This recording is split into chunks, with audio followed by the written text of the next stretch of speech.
Hello, everyone, and peace of Christ to all of you. Please invite your friends and don't forget to share the video as soon we download it and share it with everybody. As many people they download the videos and they share it. Today, our topic is about how to approach a Muslim, and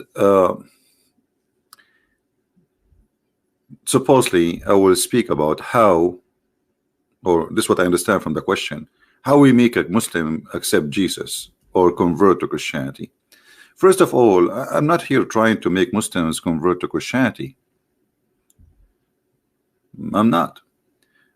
I'm here to share the truth, and then he convert to Christianity. That's not me.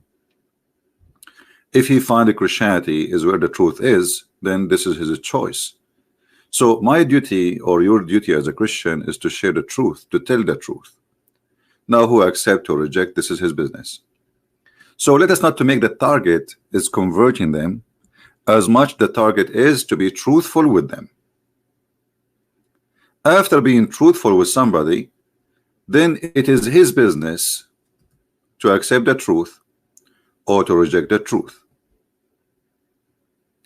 And the reason I say I don't want really to convert them, I want to share the truth with them, because converting somebody, it's not in your hand anyway.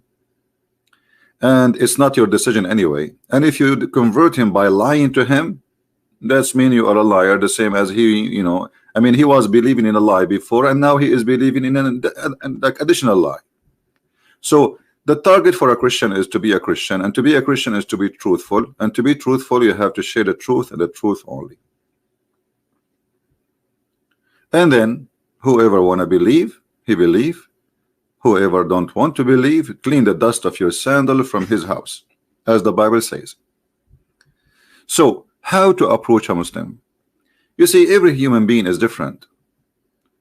If I'm walking in this beach here and there's a Muslim with me, he might say to me, oh, Christian, look, this is what Allah created. And that will give me an opportunity to speak about Allah. So the best way to approach a Muslim is not to you speak about God, wait for him to say it. And usually Muslims, when they see a Christian, they try to harass him. So it's going to come, just wait, have patience. And the reason I say that, because when he opened the door is different from you opening the door. The Muslim always he play victim. Oh, because I'm a Muslim, he's harassing me. The Muslims are, they are oppressing everybody in the world. And the second you go launch, let us say, some kind of exposed to his cult, it's the same second he play a victim. So let him start. Let him say something. I never saw a Muslim, he sit with me and he find out that I am a Christian and he don't right away go and attack me. Right away. The second they knew you are a Christian, they will say something.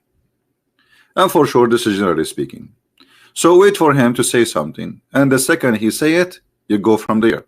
Every human being is different. Everyone he think differently. So today we are going to find out how really we can talk to them.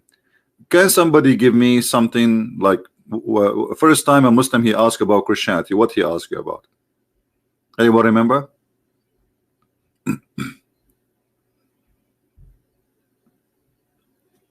Anyone remember? Like, what is the first question a Muslim he gave you? Give me one. Just to show you like how you can take the question and make it used for your benefit. It's Trinity. You see, when a Muslim he says to you, okay, how you believe in the Trinity? The question is, how you believe in Allah? He says to you, Allah, he said. Okay, I said, my God, he said.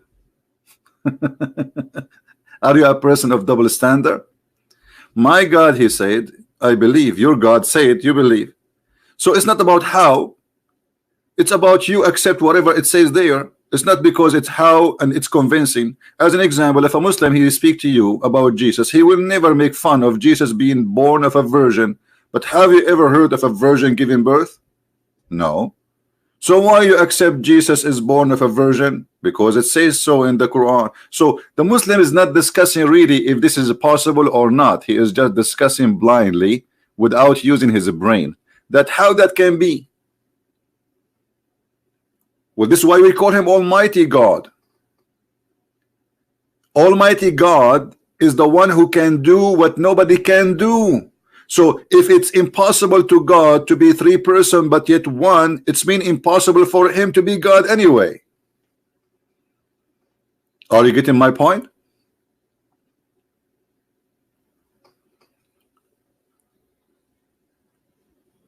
Why we call him Almighty then, if he is not Almighty? Either you believe he is Almighty or not. Mr. Justice, he's asking me, here we go. Mr. Justice is helping us. He says, are you pagan? Well, Mr. Justice, the pagan is the one who kisses stones and pray in front of stones, and he bow down to stones, and that is Islam, my friend. We Christians, we have nothing like this. It is you Muslims who believe that the stones can forgive your sin. If you touch stones, they erase your sin. And you know what? I don't like to say things without proof. Here we go. This is your prophet teaching the Muslims that touching stones around the Kaaba erase your sin. So who is the pagan? So this is a great question actually. When a Muslim he says to you, are you a pagan? Well, right away you show him that the pagan is the one who believe in the following, that God he have a right hand, and the right hand of Allah is a black stone. And this is your prophet saying, not me, that touching two corners of the Kaaba erase your sin, the black stone and the Yemeni corner. Are you there, Mr. Justice? Now Mr. Justice, he will go and take a hike and he will hide, because he cannot explain to us how touching stones will forgive your sin.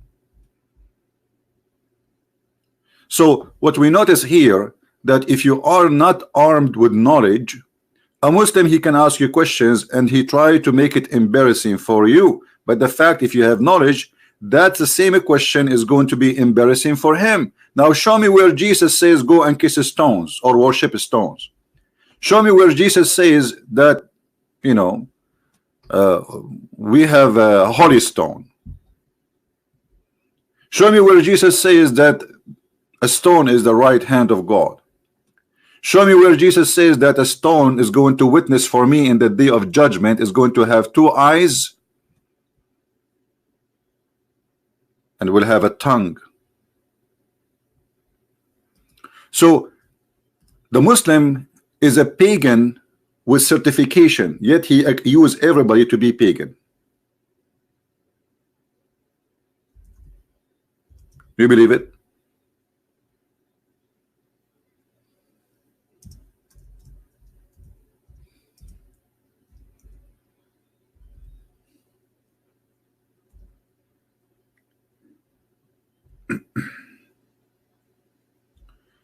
Let me see where I can find the hadith about the black stone with tongues.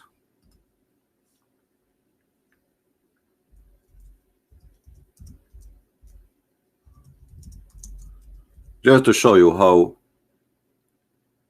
how pagan this cult is. Yet they accuse everybody to be pagan.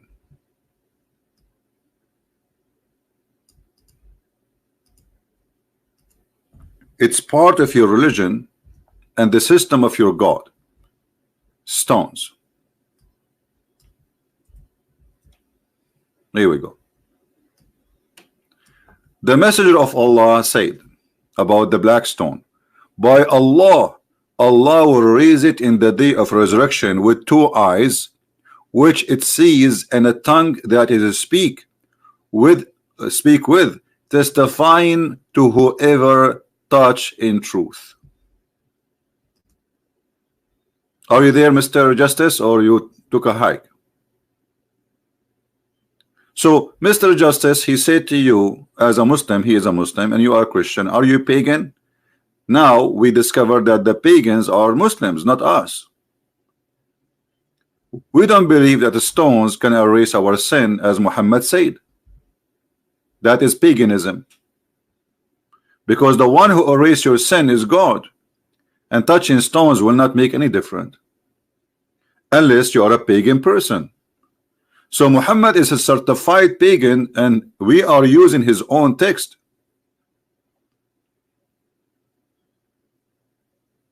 We are not using something from our pocket. And here what the Muslims will do. Oh, I don't accept this hadith. I don't care you accept it or not. You see, when a Muslim they say I don't accept, it is a very good sign that he is now in a revolutionary mood. He don't like what his prophet said. He is disgusted. He is ashamed of him, and now he want to dump all what his prophet said. Do you understand? So when a Muslim he says this hadith is da'if, da'if, what da'if? Da'if mean weak, but even the weak hadith, by the way, is accepted. But this is the ignorant, they say that, you know, da'if, da'if. Okay, so what does that mean? It's mean Islam is a corrupt religion.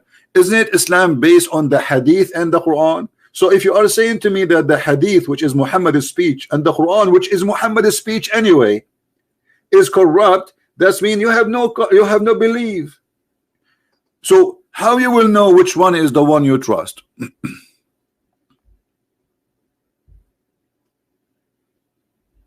How we will know which one to trust? Why Allah did not preserve the hadith as long Quran is not enough alone? You see, the Muslims, all of them, they agree that Quran alone is not enough. And actually, those who believe in Quran only, those are apostate. They are apostate because the Quran says so. The Quran says that you have to obey Allah and you have to obey the messenger. Actually, some verses says that you have to obey the prophet first.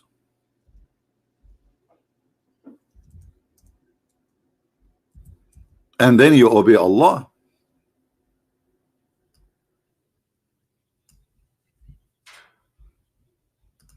Whoever obey the messenger, he obey Allah. Okay, so how you obey the messenger if you don't have his words to be obeyed? Do you understand me, people? Guys, don't repeat the text. I saw you, Samson, please. You know, I'm not blind, my friend. It's okay, but we have a topic. Don't worry, don't worry. You are talking to Christian Prince. I appreciate that you are giving me a hand. You know, I mean, it's okay. I really appreciate that, but don't repeat the text. You are just spamming now. Let us, guys, take it easy. Don't worry, don't worry. We will cover it all. I mean, I spank Muhammad every day, 24 hours, 7 days a week. Do you know how many people left Islam just in the last 24 hours when I am offline? Speaking to people in Skype. You don't know. Take it easy. This cult is destroyed already, and the one who destroyed is Muhammad, not me. Now look at this. He who obeyed the messenger. If you say to me that the hadith is not trustworthy, how we can obey the messenger? Correct, guys? If you are saying to me that the hadith is full of garbage, okay, I want to now obey the Quran. Allah ordering me to obey Muhammad, and obviously obey Muhammad is mean obey the words of Muhammad, the orders of Muhammad. Okay, where we can find the authentic orders of Muhammad? To make it simple, what is authentic is not authentic anymore, because depend in the mood of the Muslim. If the hadith is embarrassing, they say we don't accept it. I will give you a very easy example.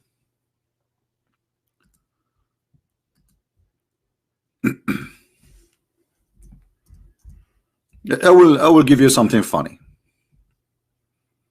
All right. Satan, he do fart when he hear the prayer of the Muslims. But this is a very authentic hadith. Okay, any Muslim here, he have a problem with this hadith. Who is the Muslim agree with this hadith, and who is the Muslim who rejected? That shaitan, he do fart when you pray. And that explain the global warming. Any smart Muslim who have little education, he will say this is a joke. This cannot be true. But this is authentic.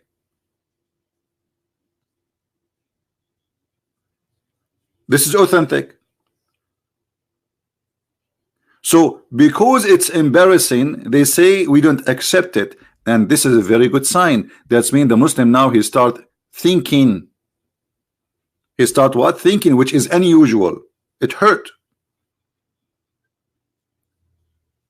See, if you did not move your hand for long and you try to move it, it hurt because you did not use it for a while. So when the Muslim he see those things which is proving Muhammad to be a false man, he get hurt.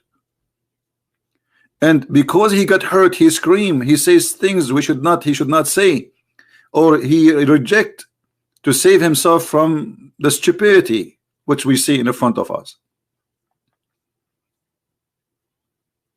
When Muhammad he said, aren't you afraid? Can you stream about the Reformation? What Reformation? What Reformation? Islam Reformation? There is no such a thing. It's a big fat lie.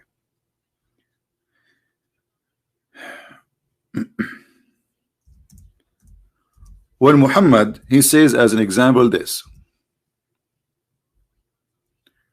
if you raise your head before the Imam, Allah will transform your head to a head of a donkey. Okay, how come we don't see one person in the world who raised his head before the Imam, his head turned to be a head of a donkey? Never happened. That's mean Muhammad is a fraud. So a Muslim who have little, courage, he will say, well, this prophet either he is lying to us, making fun of us, trying to scare us like kids in the old days when we were like, there's a beast outside, if you go in the dark he will eat you, or he is telling the truth, right? So you have to take one. And obviously Muhammad is not being truthful. So if Muhammad is speaking to the Muslims, trying to scare them, that's when Muhammad consider Muslims are a bunch of kids, and he don't respect them. Additional to that, you do not make people practice something based on fear, but not based on the truth. Somebody saying this is narrated hundreds of years after Muhammad. The Quran narrated hundreds of years after Muhammad. So what we will do?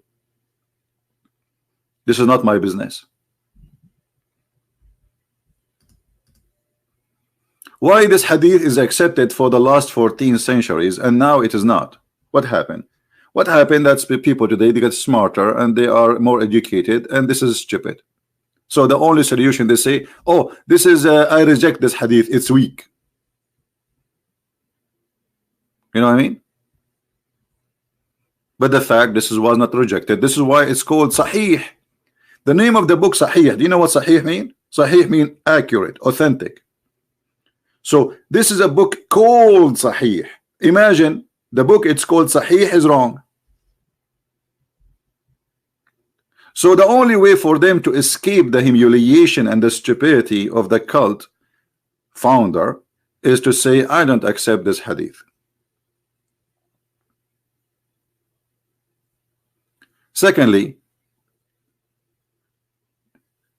the issue I raised, my friend, there's nothing is called reformation of a Christianity. There's nothing like that, my friend.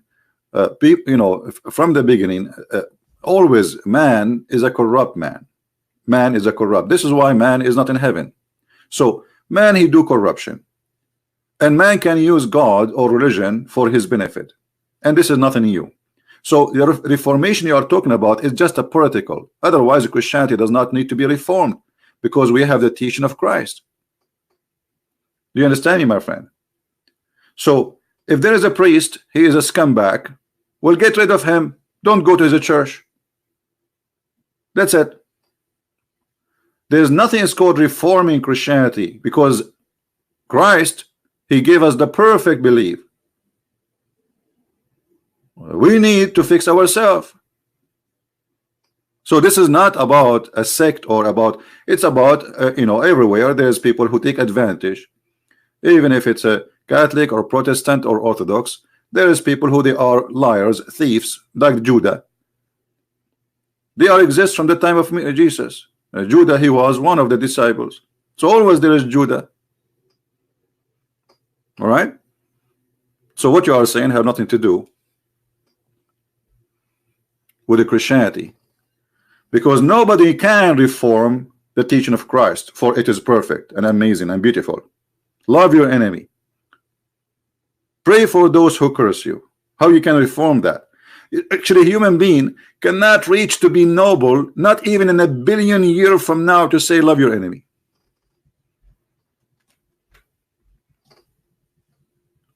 Now, some naive people, they say Islam need to be reformed, and that is a stupid statement too, because how you can reform Islam? Are you going to reform Muhammad?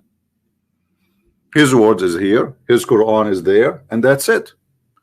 In order to reform such a thing, you have to get a new book. Samson, I have to give you time out, and I will block you if you keep repeating the topic.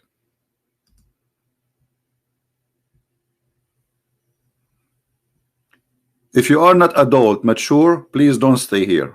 I said many times, don't repeat your text. Anyone will repeat the text, I will give you, I will give it to you like the same as Muhammad. 3 times only. If you repeat it more than 3 times, I will ban you. That means you are a kid and you are not listening.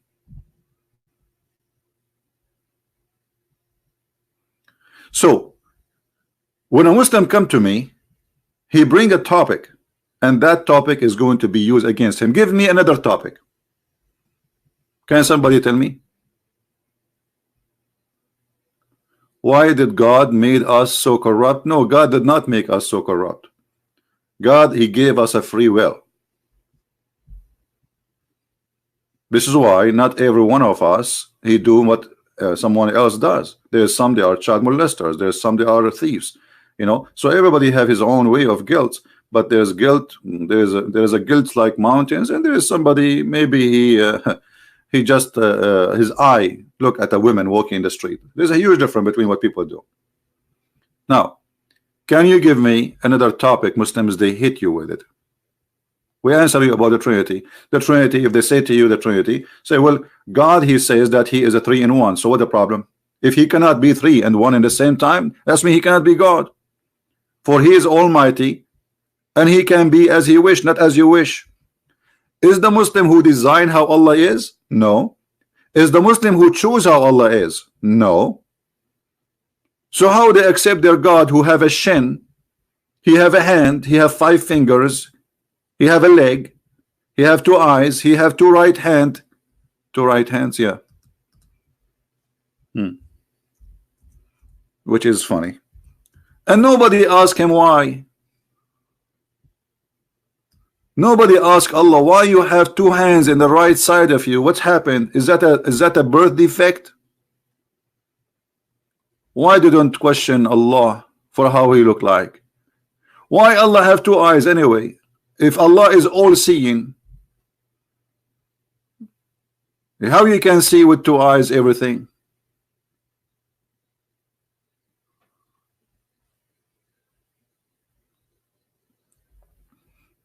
Yeah, the one who is asking how to approach Muslims, my friend, if you just join now, we'll play the video from the beginning.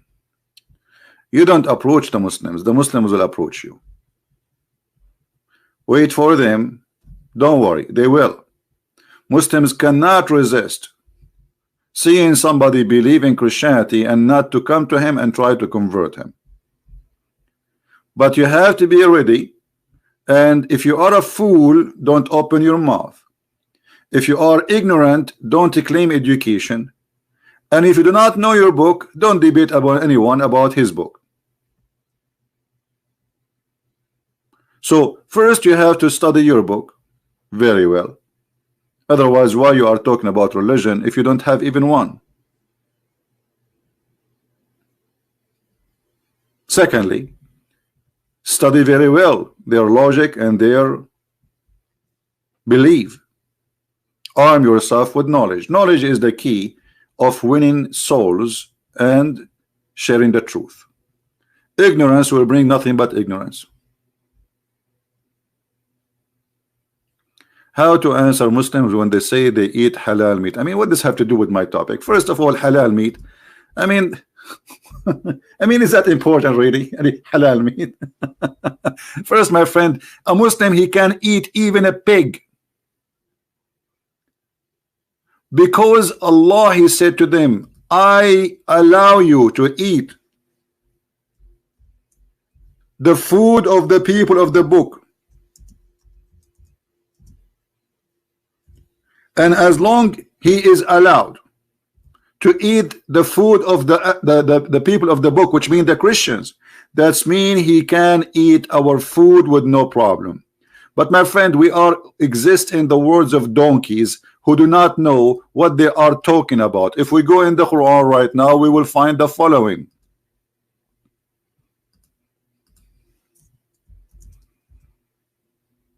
Chapter 5, verse number 5.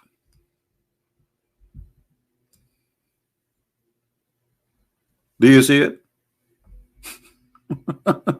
It's lawful for them to eat our food, whatever it is. Whatever it is.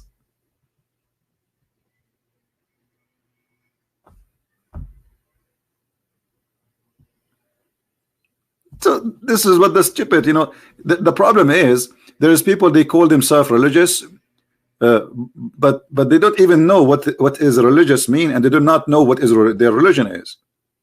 So a Muslim, he have no excuse to eat from your food or not, because it's made lawful for him to eat all kind of food presented by a Jew or a Christian without questioning what is inside the food. You see, it doesn't say I make lawful for you some of their food. It says it make lawful for you their food, whatever they slaughter.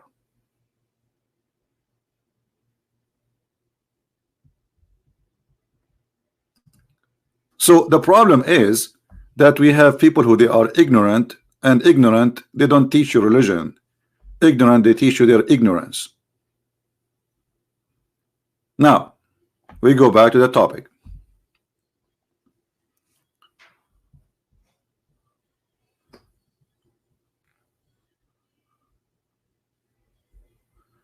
They ask how God can sleep. Okay, well, where we find that Jesus, he was sleeping? Isn't it the same time when Jesus, he was in the boat and he controlled the storm? So if a Muslim asks you how God can sleep, well, how he is asleep but he is controlling the nature around him?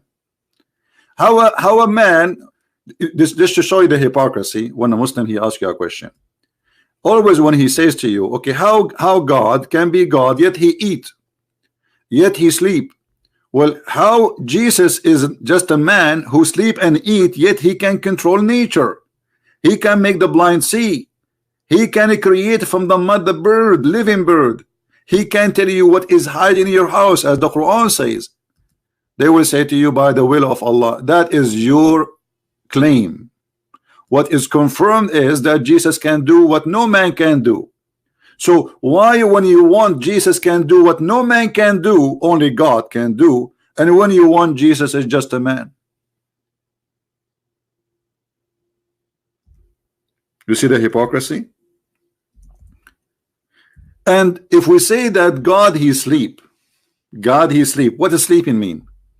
Is that him being out of knowledge and aware? Prove it to me.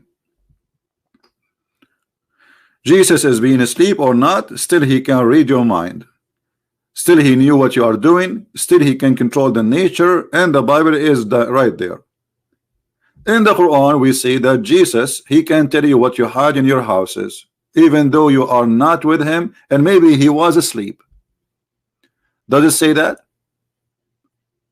I tell you what you hide in your houses.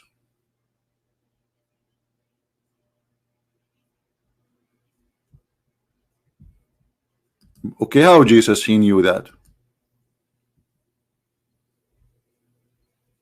He was asleep at home. And I inform you of what you eat and what you store in your houses.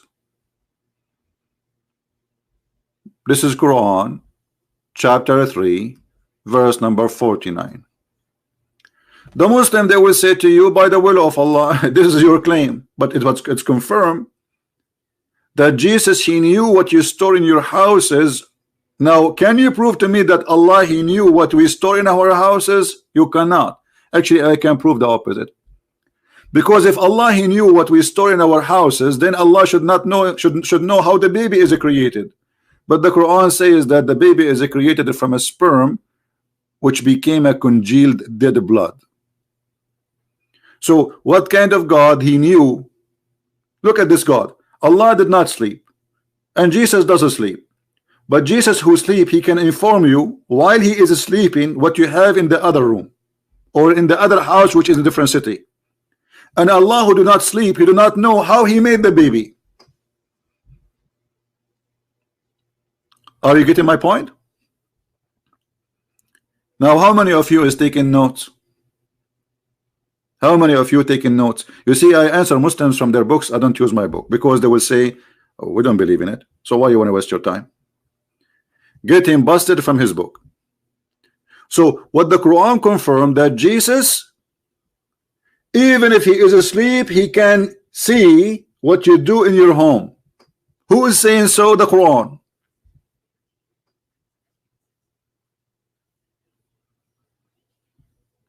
You cannot hide anything from Jesus, is what the Quran is saying. I know what you did, I know what you stored, I know what you said, I know what you have in your houses.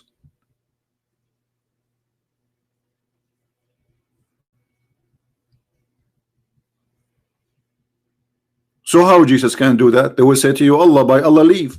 This is your claim. I can say that I am the one who gave the leave to Jesus. Hey Jesus, you did make the blind see because I am CP. I made you do that. That is a stupid argument. Prove it to me. Muhammad all his lifetime could not make one person see as Jesus did. Muhammad was busy making verses. Any woman she want to give herself to the prophet so he can do boom boom with her. Where is the miracle of Muhammad? If I type one word in the Quran, ayah, which means a miracle, huh? Ayah, okay. Look what it says. They say to him, why his God don't give us a miracle? Why his God don't even speak to us? Why Allah don't give us any miracle, any sign? Why this guy is a prophet but he have nothing? And Muhammad, he says, well, you know, if you give them a miracle or not, they will not follow you. And even if you were to bring to the people of the scriptures, the Jews and the Christians, ayat, proofs and evidence. Ayat, it's mean miracles. This guy, the translator, he's adding verses, listens, that's stupid. It's a miracles. So even if you bring them, they will not follow you. And by the way, this is a proof Muhammad to be a false prophet. Because who are those in YouTube who they are Muslims supposedly claiming that they used to be Christians and they became Muslims? Do you understand? If the Quran confirms none of the Christians and none of the Jews will convert to Islam, even if you bring them a miracle. And that to explain why Muhammad, he have none and zero. So who is this guy? You have a video of him in YouTube converted to Islam. That's me. Muhammad is a liar. This is a false prophecy. And why Muhammad don't have a sign and Jesus have all the signs?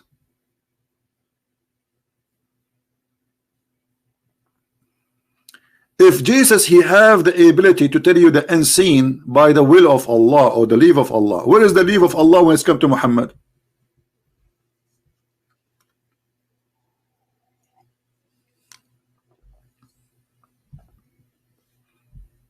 Do you understand, my friend? Give me another question. We answer about Jesus, he sleep. Jesus, he sleep, he tell you what you hide in your houses. Jesus, he sleeps, still he can make you blind. Make the blind see. Jesus, you know, he sleep, still he can make the one who cannot walk. Jesus who sleep, he can still make from the mud a living bird. And this is who? Jesus, the one who sleep. So because they are bankrupt, they remember that Jesus, he sleep, but they don't remember what Jesus can do, what nobody can do. And this is my challenge to the all Muhammadan. Can you name for me one person he can do what Jesus does in your religion, including Allah? Can Allah create a mosquito? If they say yes, prove it. Actually, we can prove easy that Allah cannot be the creator of anything.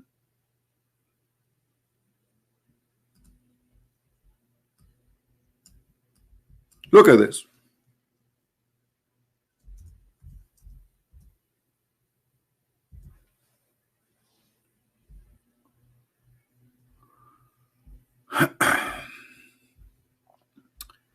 If we go in the Quran, we will find some of the most funny things ever. Allah is speaking science. Allah is the one has created every living creature from the water. Every living creature created from the water.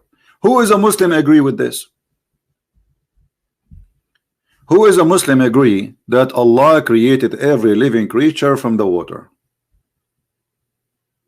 Anyone in the bushes?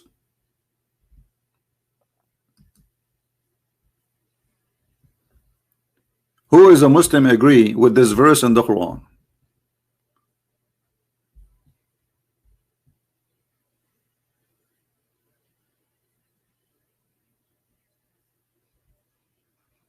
Again, a warning. Anyone who speak about any Christian sect, I will ban you from the text.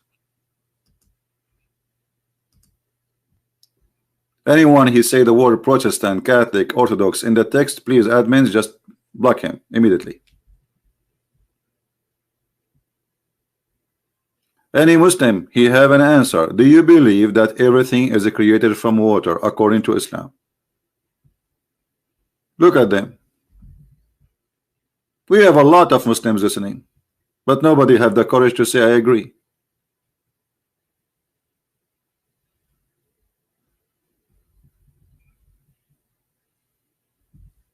Any Muslim would like to call me and say that he agree with this, just to show you that Allah cannot be the creator, because the creator, he knew what he created. Very simple, you know. So the question is, do this creator, he knew what he created, or he is ignorant about his creation? I never heard of a creator. He is the last one to know what happened and done by his hands. Let us see.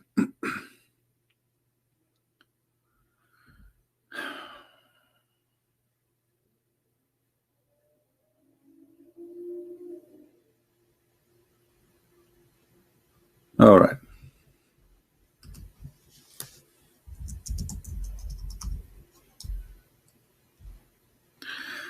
Anyone? I'm waiting for a Muslim.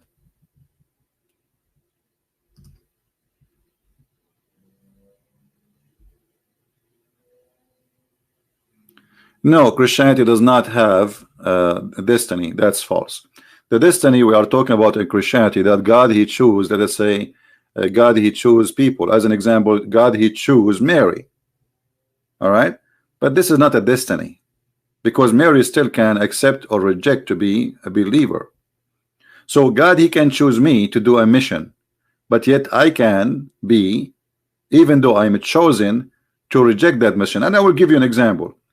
Is it true, guys, that Jesus accepted Judah as disciple of him? He did, right? Okay, here we go. God he made a choice that this person he will be a disciple of mine.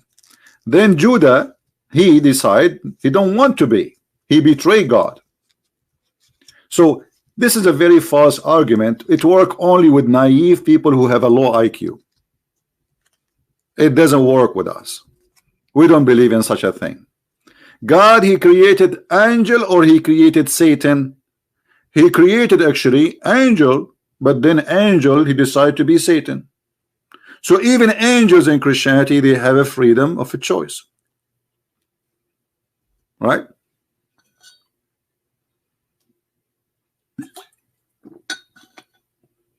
Somebody's asking why he would choose you if he knew you will reject his mission.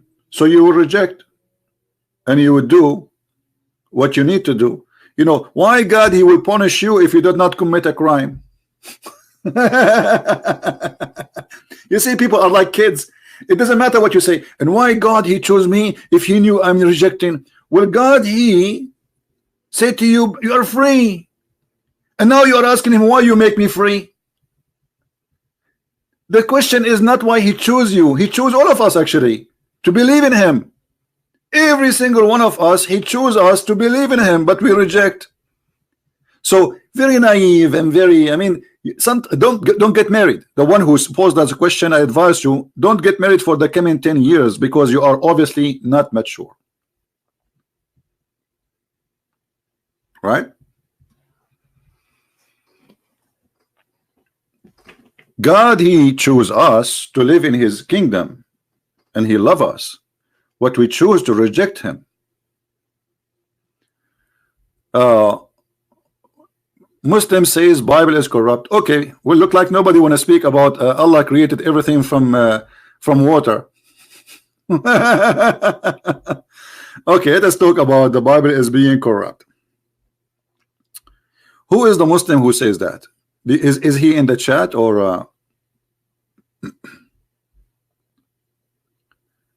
is he in the chat, the one who says the Bible is corrupt? Is he here?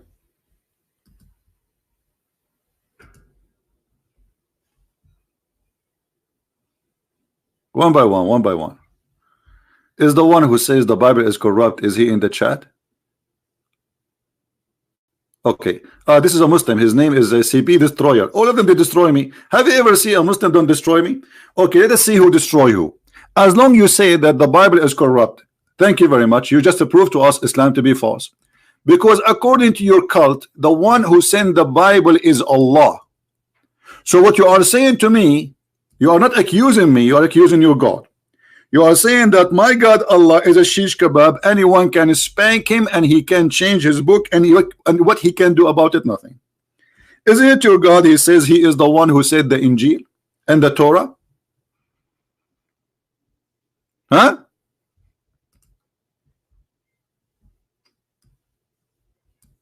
Is that your book or my book? Busted.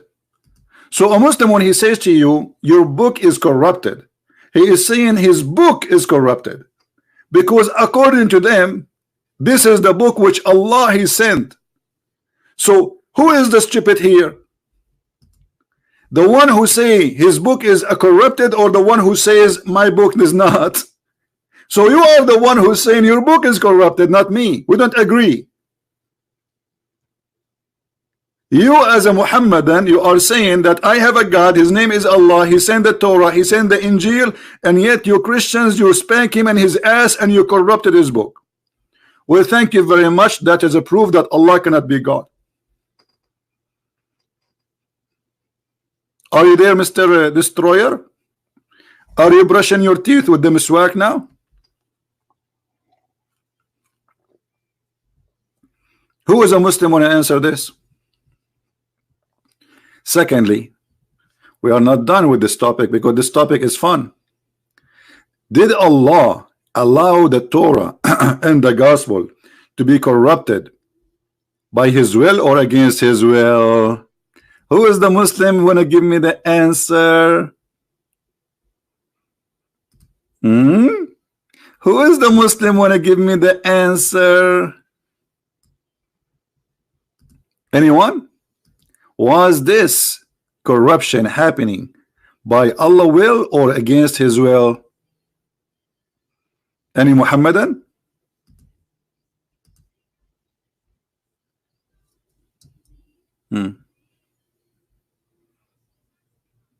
As you see, the Quran is confirming what is with us. You see here, even the Muslim translation, because they are liars, excuse my voice, is not good. It says here, نزل عليك الكتاب بالحق مصدقا لما بين يديه, approving what is between his hands, which is what? The Torah and the gospel. How Muhammad he approve it if it's corrupt? Now we are waiting for the answer. The Torah and the gospel, you Muslims, you claim it's corrupted. Was it corrupted against Allah will or by Allah will?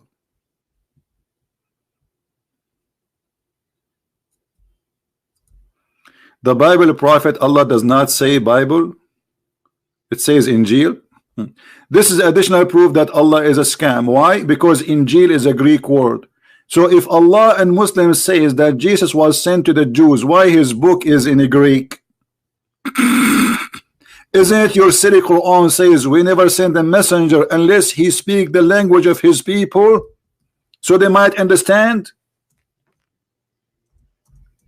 So the Bible should be in Hebrew, according to the Quran only.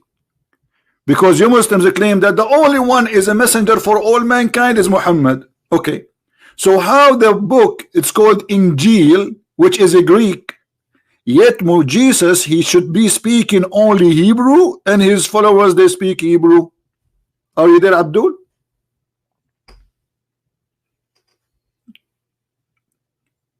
Additional proof that Muhammad is under the influence of the Greek Christians.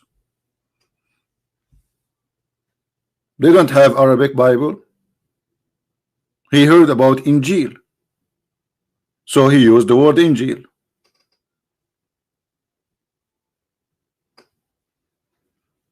Additional proof that Muhammad is a scam. Now we go back to zero. Who is the Muslim want to tell me, is the Bible of Allah corrupted by his will or against his will?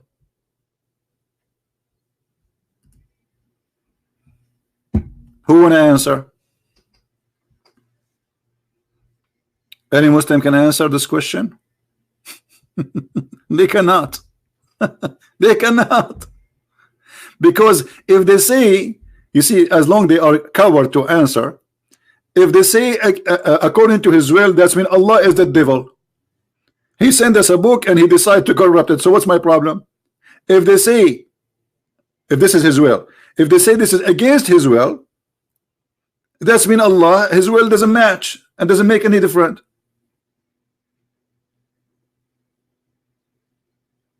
Who is the one who corrupted the book? And what is the involvement of Allah? Isn't it Allah, he says, La mubaddila li kalimatullah. Nobody can change the words of Allah.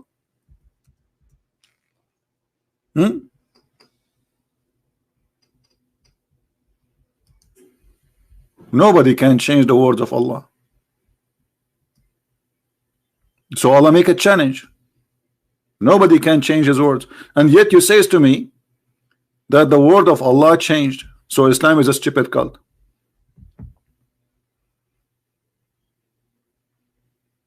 Any Muslim? And this is how easy it is to prove Islam to be stupid when they say to you the Bible is corrupt. Right? Because they are talking about their Bible, which supposedly the Bible of Allah is corrupt. So what's my business? This is accusation against his God, not against me. You see, I have books. I have many books. Now, if I write a book and somebody else corrupted my book, isn't it my responsibility, the author, to protect my book, or the responsibility for someone who's in the street? This is my book.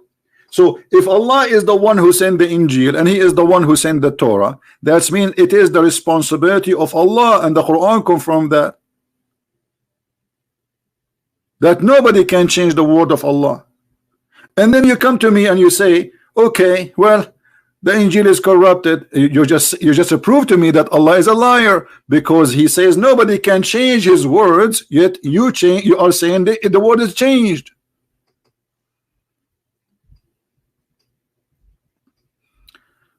Are we taking notes, guys? Are we taking notes? The word here refer to decree, promise. Decree, promise. Aha. Okay, let me get you busted. It is not. It's about a book. Here we go. The verse before it. Now you are a certified donkey and you are earning a one-way ticket to Mecca. Do you see it says, we reveal to you the scriptures and nobody can change the words of Allah. So you are a donkey now.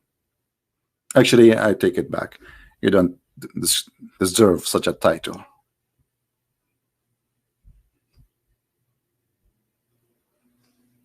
Who is next?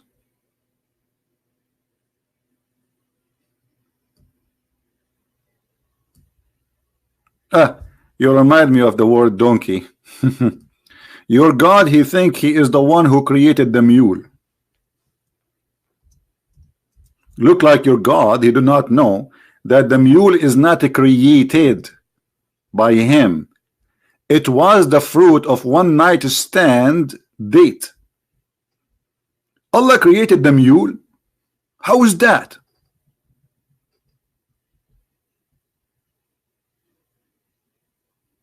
Hello? And horses and mules. What? Allah created the mules? Are you sure?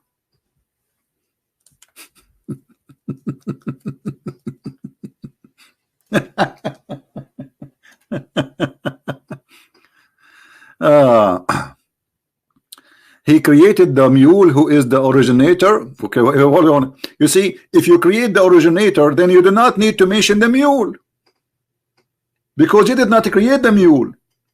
You created the horses and the asses. The mule is not your creation. When you say you created the mule, it's mean you made a creature by itself from the beginning. It's called the mule. Hold on, let me show you something.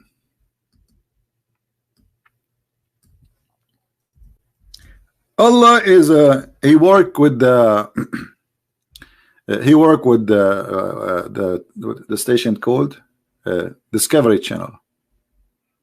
Look what Allah he says. Those things nobody knows except Allah. You know, Allah has created every animal of water.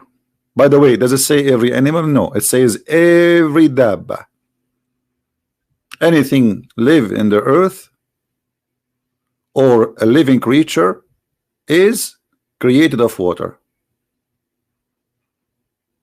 And then he continues saying, and he and those, some of them, they walk in their belly. The word in Arabic here is walk, yamshi, not a creep. But animals, they don't walk in their belly, they creep. This is the wrong Arabic. And then some of them, he have 2 legs, and some of them, they have 4 legs. Are you sure? That's it? This is the creation of Allah?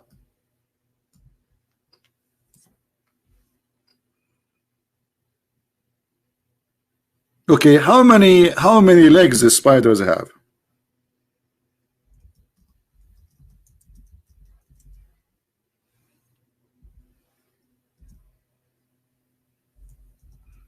Any Muslim can tell us? How many legs the spider he has?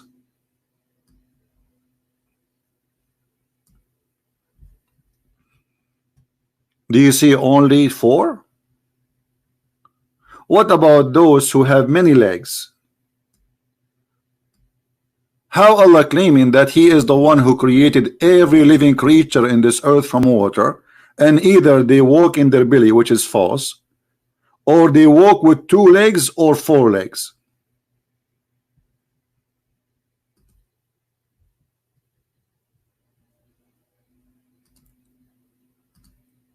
Well, just go.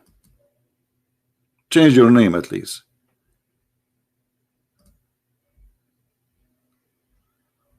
Any Muslim have an answer? Did you hear about this insect? She have a date and she wanted to go and meet her boyfriend, and she was late because she have to wear 44 high heels shoes.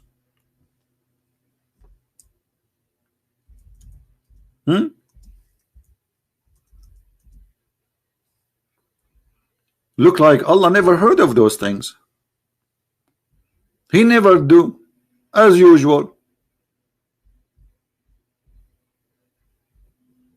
What kind of God this God is?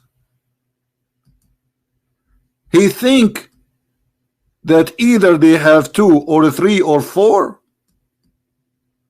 So who is this gentleman there?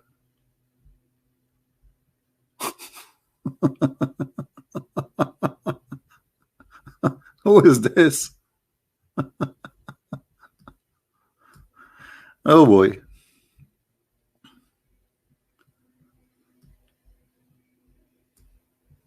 This is God. Same time, every creature, every living creature is created from, let us get better translation. This translation is false. Is created from water. Here we go. This is better. Every living thing, every living thing, every moving thing, this is correct actually, a creature created from water. Who is a Muslim agree with that?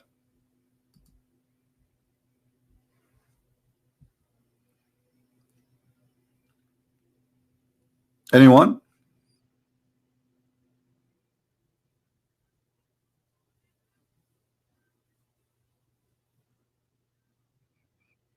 Let me give you the answer, showing you that Allah cannot be God from the Quran.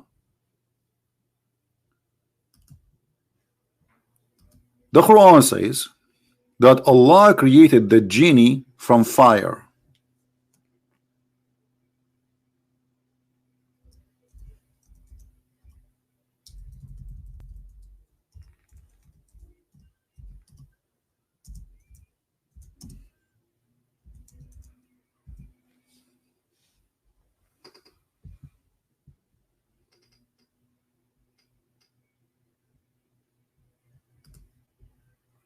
Do you see it?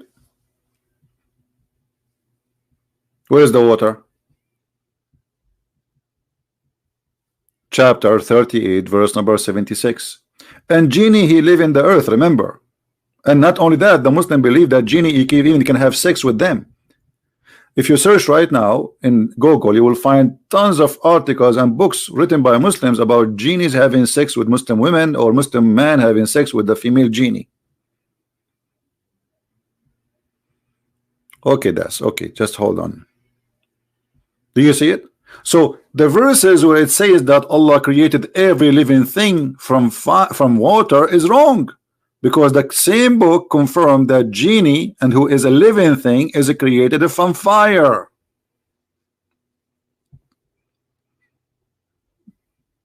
Correct?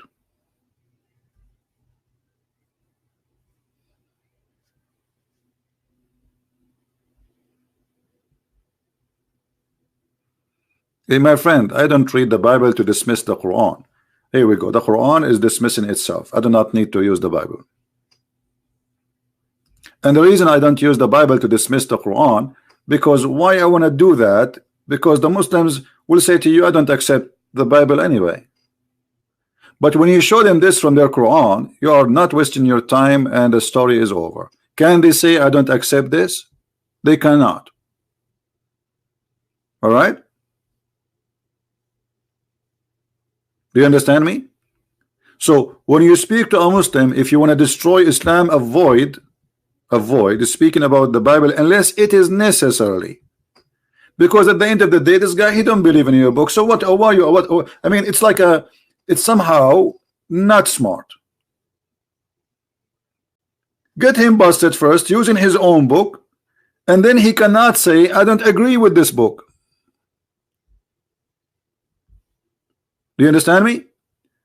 And then after he is accepting the reality that the Quran is a book of contradiction and stupidity, then you can give him the jewels you have, which is the Bible.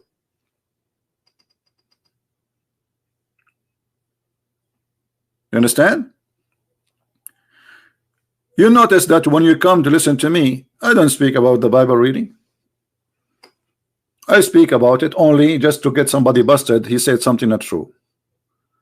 But I confirm Islam to be false using only Islamic books and Quran and Hadith, something the Muslims agree upon.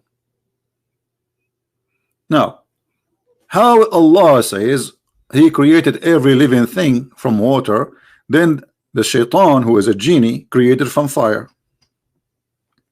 Obviously, Muhammad, he forgot what he said. Muslim and the proud is saying Islam is the truth, you cannot debate about Christianity. Okay, well, my friend, what about you give me a call right now? Why you don't give me a call? And why you want to debate only about Christianity? You know what, I will give you a golden opportunity. One question from you, one question from me. Is that fair, guys? Ask me whatever you wish, and I ask you whatever I wish. If you are the man, give me a call. If you are not, just put your tail between your legs and let your mama call me. Because I have a question for her about how to make falafel.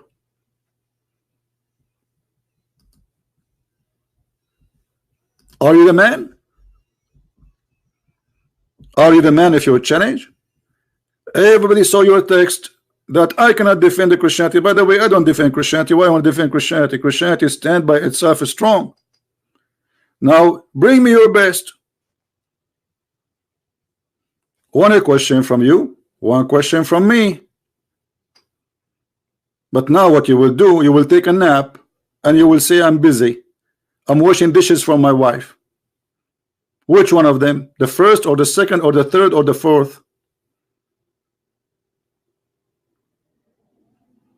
Are you there? He's dead. Look, he's dead. He's not even texting no more. And the reason he posted this text, he thought I will not read it. He said I will challenge him, but he will not read it, and that's going to go through. And then I will take a snapshot. I will go show it to my wife. Says I challenge Christian Prince today, and the coward, he ignored my text. Let me make it clear, all of you Muslims right now, the 1 billion Muslim, you can call me right now. My Skype is open. You Muslims, you don't dare to have your Skype open for us to call. I ask Zakir Naik, I ask all those kids like Mimi Hijab, Ali Dawa, and the nurse Ali Dawa, all those kids, they will never dare to do that. I have my Skype is open. I'm desperately waiting for a Muslim to call me. Sometimes I feel like somebody begging for food or something. I keep saying any Muslim. Even I was speaking about Jehovah's Witnesses and I say any Muslim wanna call me?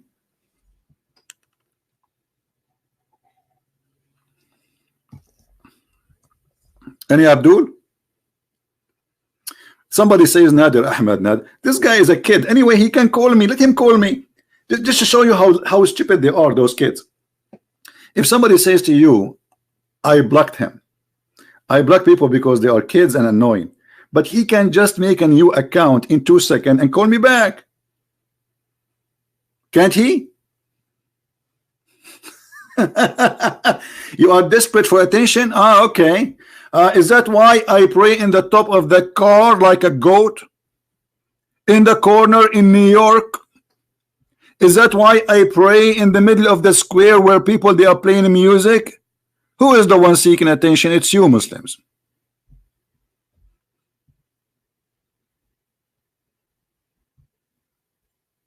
Any Abdul?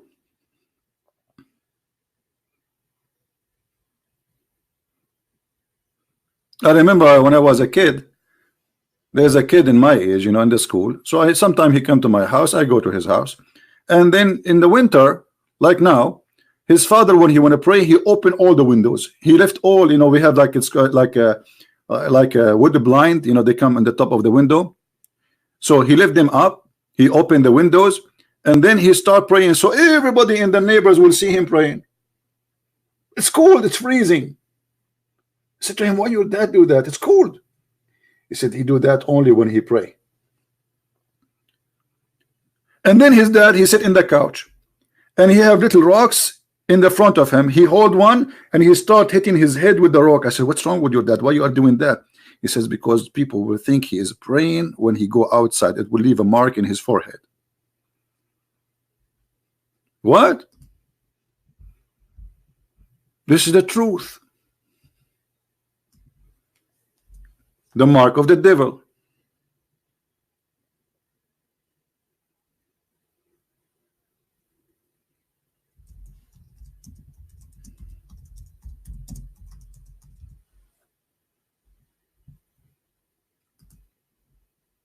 Mark of the devil, my friend. Do you see this mark? All of them, they have it. Maybe you ask yourself why they have it. Did you ask yourself why? I will tell you why.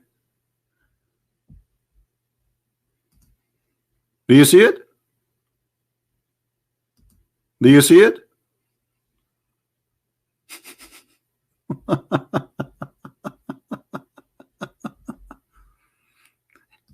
The religion of hypocrisy. They want to show that he is a person who bowed down in his head a lot, praying to Allah.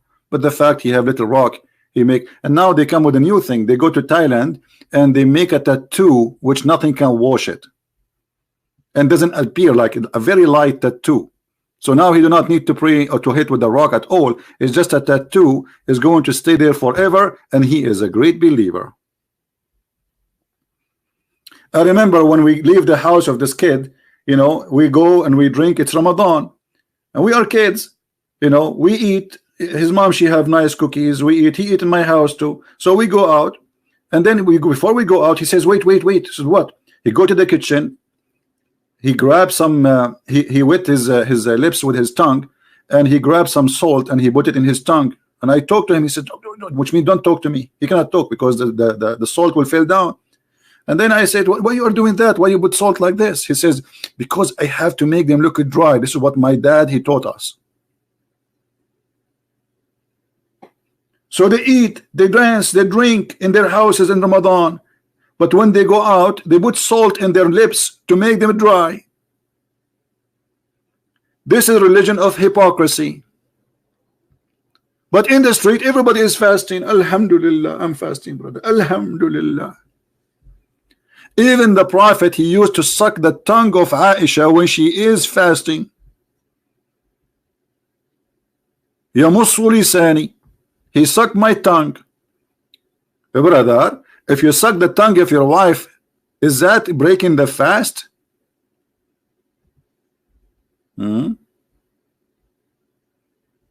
Many people fast saying fake it. Okay, some fake it. Okay. Let me ask you, did your Prophet fake it too? Did your Prophet fake it when he sucked the tongue of Aisha in the month of Ramadan?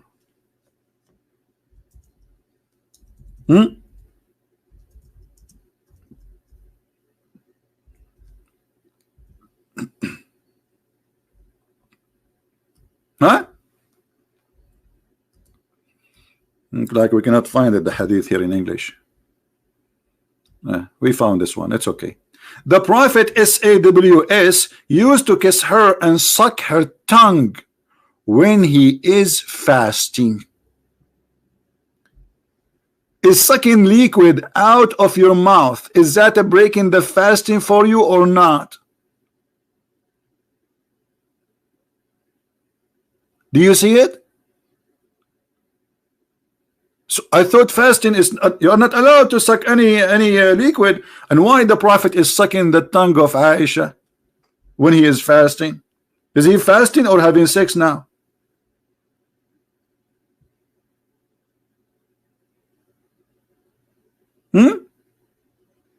And by the way, why this is even in the news? I mean, what kind of a woman she go in the street and she say, imagine I am married and my wife, she go on live and say CP was sucking my tongue. Like what? A woman, she say that, she must be really a very bad woman. A decent woman, she will not tell what happened in the bedroom. Actually, Muhammad, he said that a decent woman, she will not tell what happened inside the bedroom to others.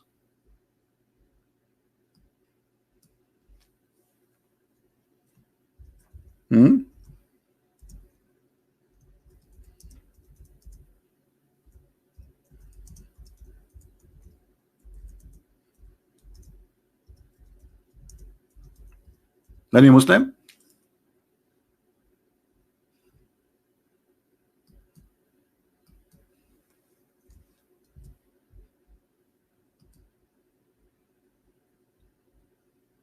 Any Abdul?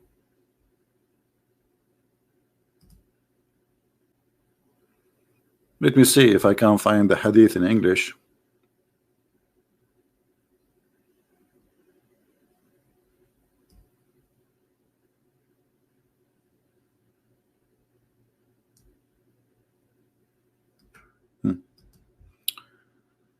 Let's see this one. Here we go. Isn't it your Prophet, he forbid man and women to tell what happened in their bed? And he says that the one who do that, he will be punished by Allah. And then his wife, she is staying everything he do to her, including intercourse.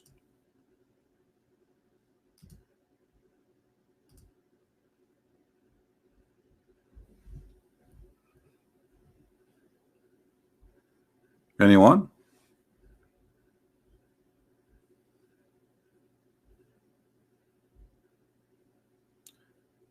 I want to make your what? A ringtone? Make it ringtone, make it whatever you want. It's okay. Aisha told about because it was Islamic matter. Guys, it's Islamic matter. Let me show you Islamic matter, guys. Islamic matter is to tell somebody that you need to know that the Prophet, he used to suck the tongue of Aisha. This is Islamic matter. Well, can't Allah, he make a verse says you can do this and this? So now Aisha is the Prophet, not Allah Prophet. You are telling me that Aisha, she is fixing something is not known in Islam, and the Prophet, he forgot to tell. So Aisha is more credible to be a prophet from the Prophet, because the one who reported this, if you are telling me you are learning about Allah and Islam from Aisha, that means Muhammad, he did not do his job. Muhammad was busy sucking the tongue, and Aisha, she was writing down, the Prophet, he sucked my tongue. Thank you very much for the hand. Right?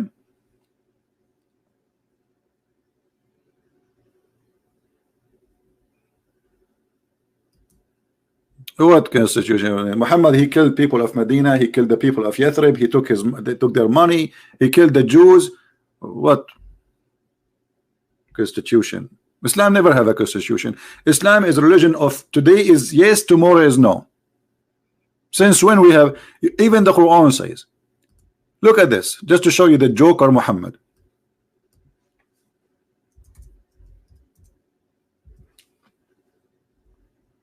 وَمَا نَنْسَخُ مِنْ آيَةٍ أَوْ نُنْسِهَا نَأْتِي بِخَيْرٍ مِنْهَا أَوْ مِثْلِهَا. Okay, what is that? Whatever verse we abrogate or cause to be forgotten, we bring better or similar. Like what? What is the constitution? So how you can have a constitution? Because tomorrow Allah will cause you to forget it, and Allah will bring something better or similar. Hold on, if it is going to be similar, why you are making us forget the previous one? Anyone knows what is behind this? Let me show you. The joker Muhammad, he says something in the morning, he said the opposite afternoon. So the Arab, they said, they were making fun of him. Look at this guy. He enjoy his followers and order, and he give them the opposite the second morning. Chapter 24, verse number 45. Sorry, chapter 2, verse number 106. Let me see if I can open the interpretation for you so you can read. So even their interpretation confirmed that the reason for this verse to come down, that the Arab, they were making fun of Muhammad. This guy in the morning he says something, in the afternoon he says something else, he changed his mind and he forbid it. Not only he changed it, he forbid it.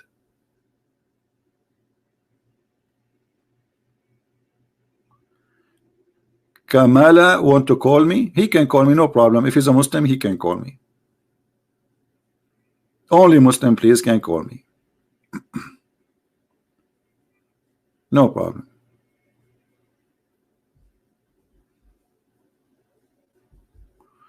The Muslim I debate in Indonesia said Mary as a son of Imran and the brother of Harun is the same as Jesus said the son of David. Okay, we will answer this one. Somebody saying that he was debating a Muslim in Indonesia, and when he asked him about Mary, she is the sister of Aaron, and he said, well, the same as when you say Jesus is a son of David, but Jesus is a son of David by birth. Mary is not. Mary is not from the same tribe. Not only she is not even from the same tribe of Aaron or Moses. So there is no connection between them. Secondly, if you go to chapter number 3, what the name of the chapter? Al Imran. Do you see it? Al Imran. Okay, is Imran the father of Moses in Islam? Yes. So how Imran became the father of Mary? So not only Mary is the sister of Aaron, Mary is the sister of Aaron, and she is the daughter of Imran. And this is the same person who is the father of Moses. Do you understand, my friend? So obviously they cannot run away from a stupid mistake. It's not only she is okay, she is the sister of Aaron, maybe he meant something as you said, but she is the daughter of Imran. And if you go in the Bible, you will find that the father of Moses, his name is Amram, and the father of Mary, his name is not Amram. Correct? Do you see it?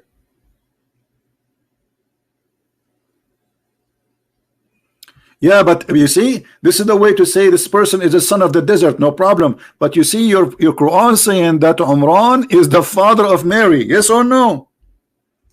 Is Umran the father of Mary, Mr. Proud Muslim? Either you say yes or you say no. Is Umran the father of Mary?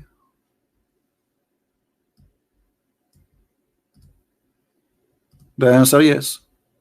Okay. Here we go. We just proved that Muhammad is a fake prophet. Umran is the father of Mary in the Quran, and he is the father of Mary, of Moses, and he is the father of Aaron. And Muhammad, he claimed that Jesus and Moses and Aaron and Maryam, they are from one family, which is stupid. They are not. Chapter 3, verse number 35. When remember the wife of Imran, she said, "Oh my Lord, have vowed to you the child that in my womb." Who is the wife of who? Imran. Who is Imran? The father of Moses. And who is this woman is talking? This is the mother of Mary.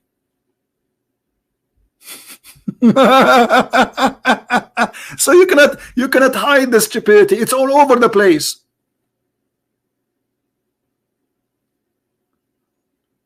Muhammad, like a person who is doing his poo-poo and he have a diarrhea and he have a very powerful fan behind him, and the diarrhea is all over the place. What mean two different Imran? First of all, Imran is the wrong name of the father of Mary. Why the Christians and the Jews, they will be even this name will change it? Show me one reference in the word saying that Mary, she have a father, his name is Imran. Who is Imran? Secondly, is it the verse saying, the Quran saying that those are the three from the family of Imran? This is why the verse called the family of Imran. But Moses is not. Moses and Mary, they are not from the same family. But look what happened in the Bible, in the Torah. There's a verse saying that Harun or Aaron, he have a sister, her name is Mary, Maryam. Is that correct, guys? Is that correct? So the silly Muhammad, he heard the Jews saying Mary the sister of Aaron, Mary the sister of Aaron, Mary the sister of Aaron. So the Muhammad, he got the conclusion that Mary the mother of Jesus must be the sister of Aaron.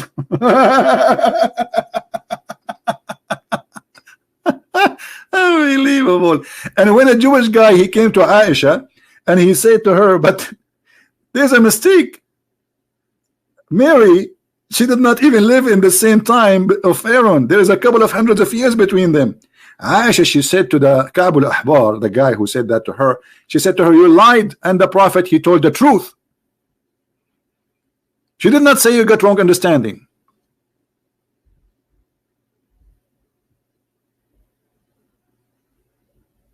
She said to him, you're a liar.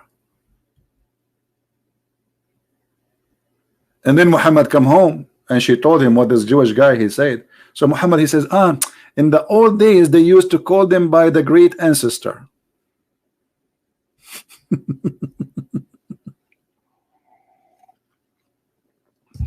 Now, how you can explain that Mary, her father is Amran?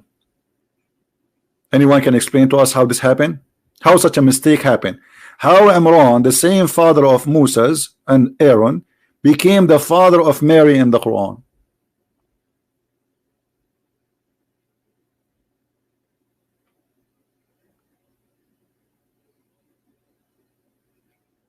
Anyone?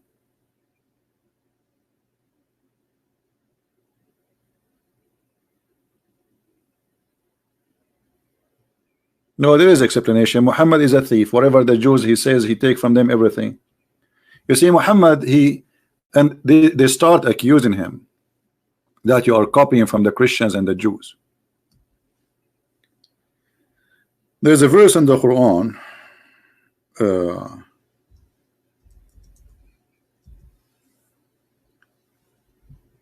where Muhammad, he used to go and listen to people and they accuse him that you know, this guy obviously he is learning from those people. Look what Muhammad said. And indeed we know that the polytheist, this is between two brackets, this is not really exist in the Quran, say it is only a human being who teach him. So the Arab, they knew he is learning from people. The tongue, and Allah now is answering, the tongue of the man they refer to is a foreign, while this, the Quran, is a clear Arabic tongue. So what they are talking about, there was two slaves, and they are Assyrian, or let us say Aramaic. They are coming from Iraq, and Muhammad, he sat with them and he learned from them. And they notice how much he sit and they speak about religion, and Muhammad, he listen. Why Muhammad is a prophet of God, he need to listen to those guys? Those are two slaves captured, and they are not anyone important supposedly. Why Muhammad is listening to them? So they accuse him that he is learning from them. So look at the answer. He says, well, my Quran is in clear Arabic, while those guys didn't speak with Arabic. They speak Arabic, but their Arabic is not like ours, the Arab, because they are slaves who they are captured from Iraq. So from the time of Muhammad, there was an accusation of him being a thief. And in different places we find that Muhammad, he tried always to do things different from the Jews, because everybody is laughing at him. He copied the Jews. Look what happened here.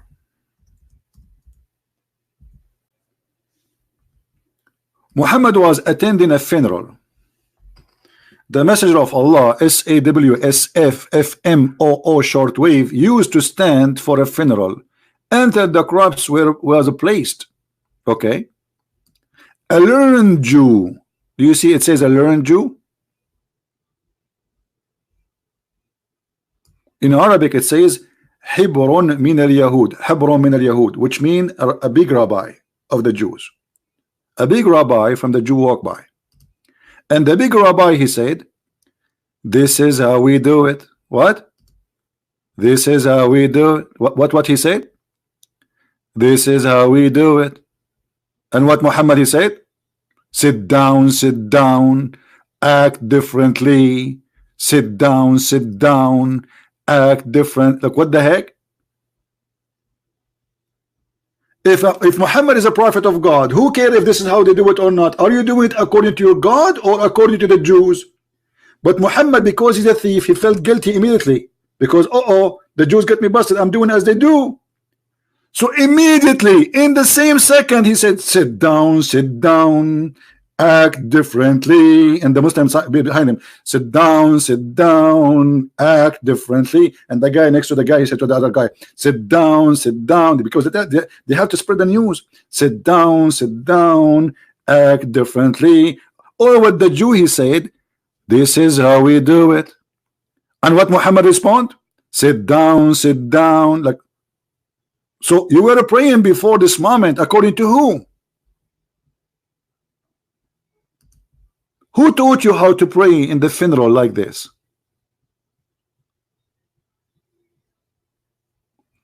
This hadith was labeled as what? As what? As what? And no, here we go. Here we go. This hadith, brother, is labeled as it is Hassan. If you do not know what Hassan mean, go sit down and act differently. It is Hassan. And this is your fabrication grade, because this is Sunan Abi Dawood, which is one of the Sahih books. The books of Sahih are 6, and Abi Dawood is one of them.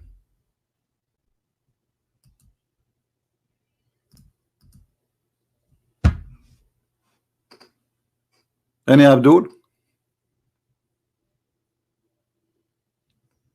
And there is a great example about Muhammad trying to act differently. The story was a rumor. Guys, the story was a rumor. So if the story was a rumor, how the rumor became hadith and Hassan if it's a rumor? Do you see the narrator name? How a rumor, you have the narrator name. You see, when you say a rumor, it's mean you do not know who said that. حدثنا هشام ابن بهرام المد. So I mean, the fabrication of Muslim trying to answer is amazing. You have all the names of those who recite that.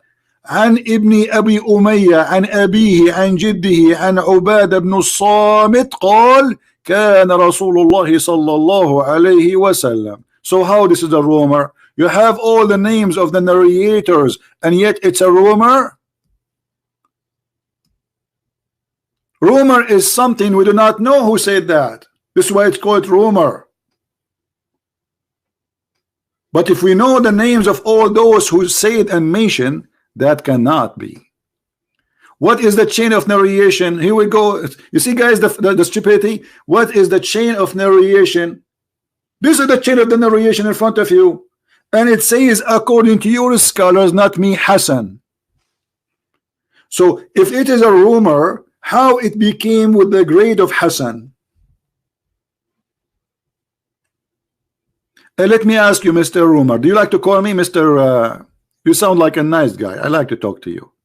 Mr. Waleed, do you like to call me my friend? Do you like to call me? Do you want to debate me in Arabic? You speak English. Why you want to debate in Arabic? I want everybody here. We have 1,400 at least people listening. That will be really great. If you are a person who claim you can debate me and you can stand for me, call me immediately. Do you like to debate me in Arabic? Well, you are here coming to speak in English form. And by the way, in Arabic for me is going to be more fantastic because I do not need to suffer from translation. However, I have an offer for you. You can say whatever you want to me twice. Once in Arabic and once in English. Is that fair, guys? This will give you the pleasure, double pleasure. Call me immediately, my friend. Be the man. Let everybody see that Muslims, they can answer. Are you willing to do it?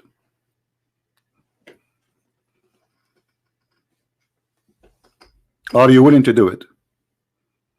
You said you want to speak in Arabic. I said no problem. All what you need to do, give me the answer twice. One in Arabic, one in English, no problem. And let everybody laugh. What your Skype ID? I only debate in classical Arabic, just let you know. My friend, here we have English people, so people, you see, you speak English very well, and I can tell your English is very fine, correct, guys? So what this is excuses about? Give me your ID, I will find you. Give me your Skype ID, I will find you.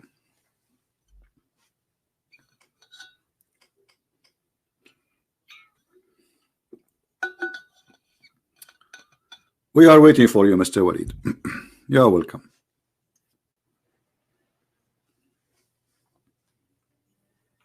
Invite your friends. We have Sheikh Waleed, look like he's a sheikh, because those who says they debate in Arabic, usually they are Muslim sheikh. So we have Sheikh Waleed He is going to debate me. Please invite your friends. Things will get exciting. And this is how we do it.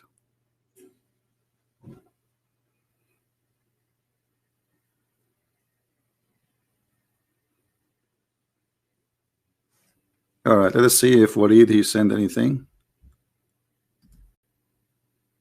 No, nothing yet.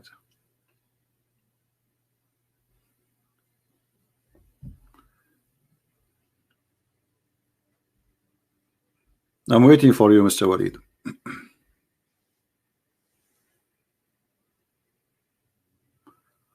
No, if you think Mr. Waleed is afraid to call me, you are mistaken. He will call me and he is the man. You will see. No, he will not run away. I don't think so.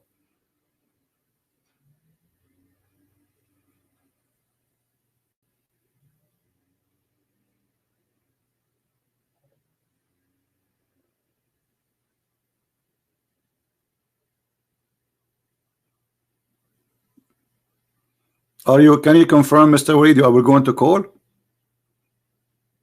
Can you confirm, my friend, that you are going to call? Don't make us wait for nothing.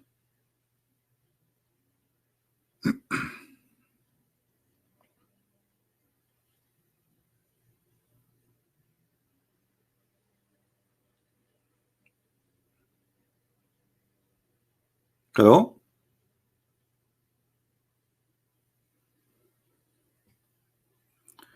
Give me your Skype. My friend, you will have hard time to find my Skype because many people, they copy my name. Give us your Skype. I will call you. Post your Skype. My Skype is Debate TV, but I'm telling you from now, you will have hard time to find my Skype. Now give me your Skype.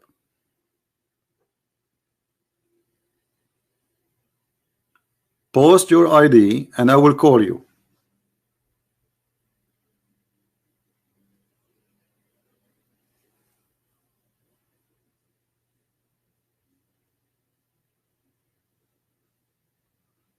And please be nice to our guest when he call us. Be nice to him.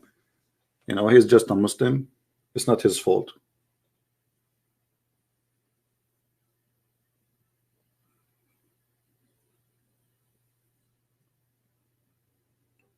He is downloading the app. Okay, well, until he download the app, let us continue. All right. Some Muslim channel claiming the man in the speaker corner is you. Well, my friend, I don't live in England to go to speaker corner, and I don't do that. Anyway, they claim it's me. It's me. So, is he good looking? I hope so. If he's good looking, it's me. If he's not, it's not me. Because for once in my lifetime, I want to look good. I think this is not even fair, but what I can do. So I don't know. It's up to you.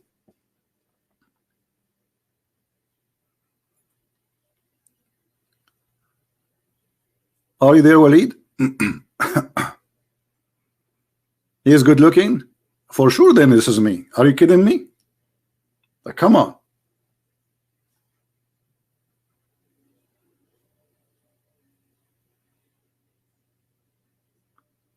What happened? Waleed, why you are taking you so long to post your ID, my friend? It take you 2 seconds. Post your ID for me, and I will give you a call. And I'm glad that you are a sheikh who debate Christians. That's exciting.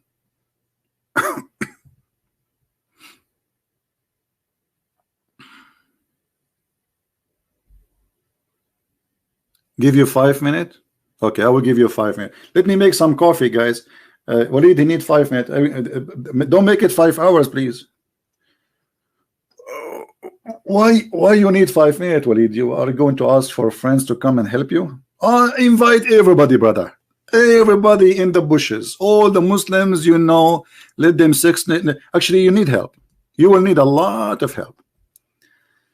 I need to make some coffee too. Should we end this broadcast and come back with a new broadcast just for Waleed? What do you think, guys? I don't know.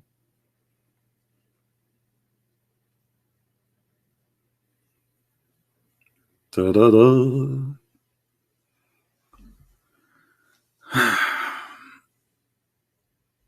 Don't end. Okay, I will not end. All right. Let me get something to drink. Give me a second, guys. Man, my two knee hurts from sitting all this time. You see, when I sit in the behind the computer, like I, I don't know how to explain to you. I don't really relax. I'm so excited, and the excitement it make me, like it hurt. I need to do some running. I'm running right now in front of the microphone, getting ready for the match.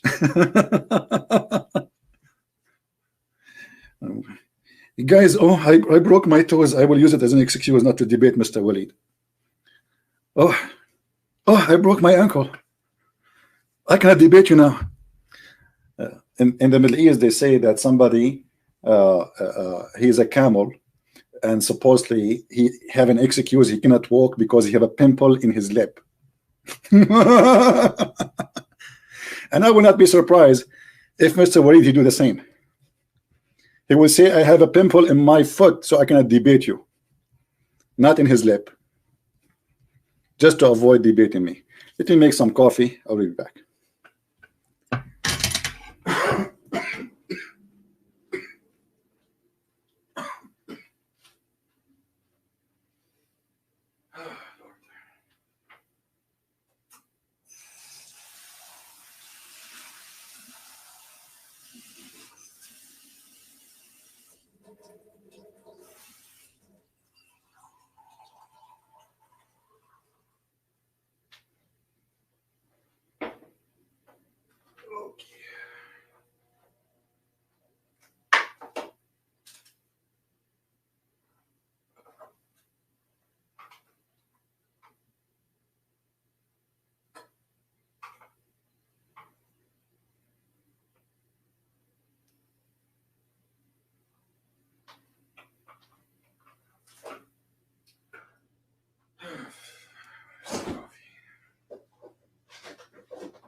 Coffee.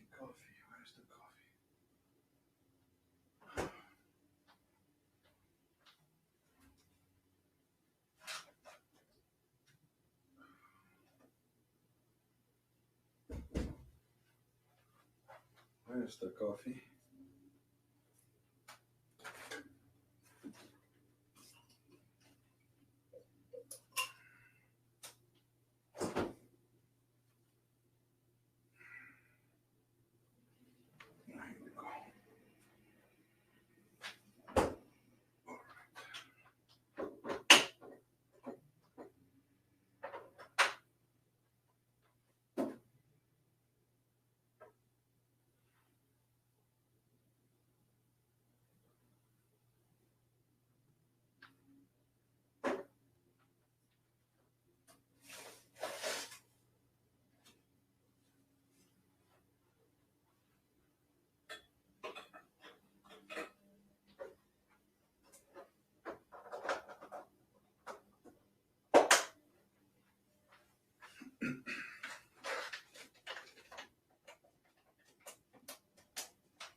All right. Sorry, guys. Am I heard? We are waiting for Mr. Wade to call us, and I'm making some Greek coffee. I love a Greek coffee. We add cardamom with it.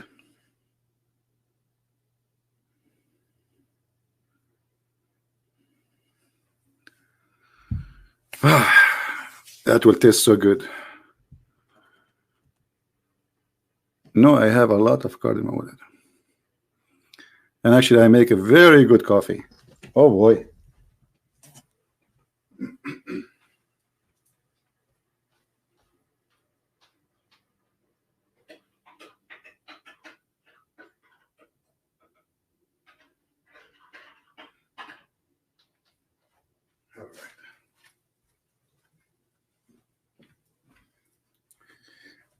Isn't it 5 minutes already for Mr. Waleed? Isn't it already 5 minutes?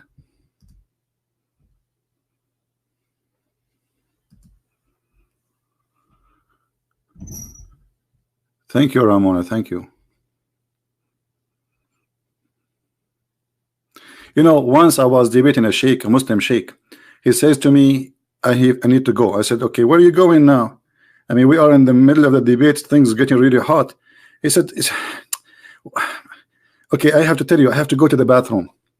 And that was almost 12 years ago. Never come back until now. And I was expecting maybe he fell down in the hole or something happened, or maybe because I saw a movie, a terror movie, like there's a alligator, he come from the bathroom and he eat you. I don't know if you saw the movie, because I could not explain how the guy since 12 years ago he went to do poo-poo and until now never come back. He just 2 minutes, like how fast. Let me check the coffee.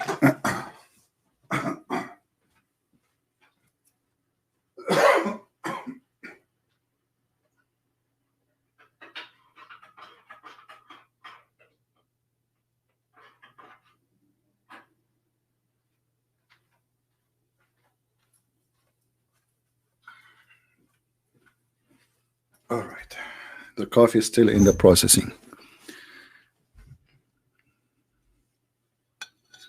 Are you there, Mr. Waleed?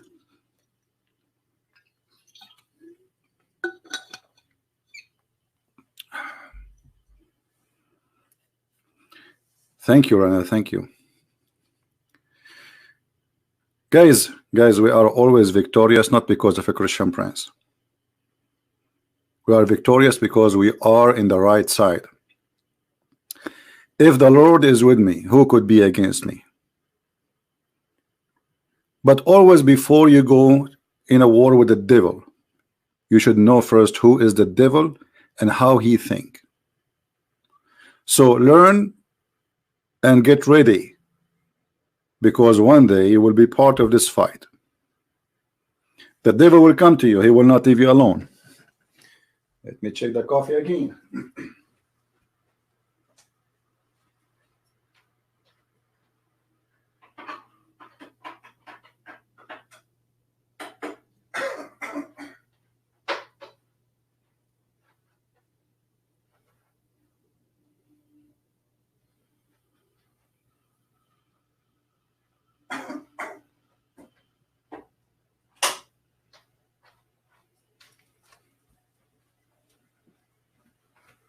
Oh, boy, the smell of the coffee is beautiful. Thank you, God, for the gift.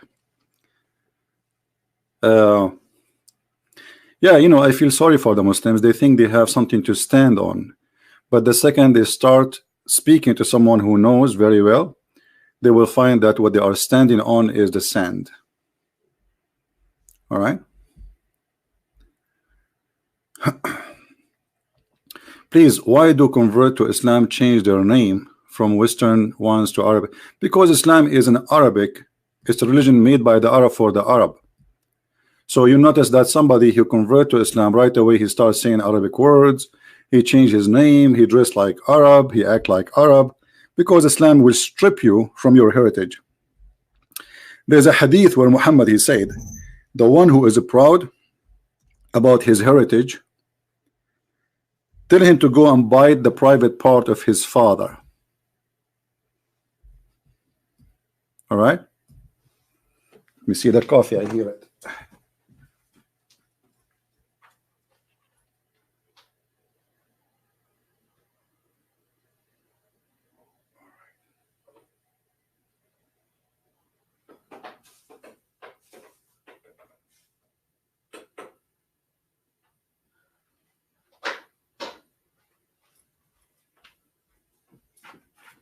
Perfect. I turn off the stove so the coffee will will boil slowly. Look what Muhammad, he said about a man who is proud about his inheritance, like the heritage he have before Islam. He said to them, the one who is proud about his inheritance, If someone cancel people in the way of the people cancel each in the days of Jahiliyyah. Jahiliyyah mean the ignorance, which is in the Arab time before Muhammad. Look what the Muslim translation is, which is false. And as long Mr. Waleed, he will call me soon, I will make him. You gave me your Skype? Okay, where is your Skype? Can you post it again, please?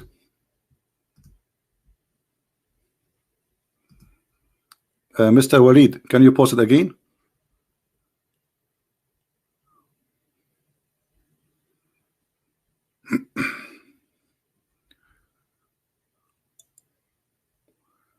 Anyone saw the post of Waleed Skype?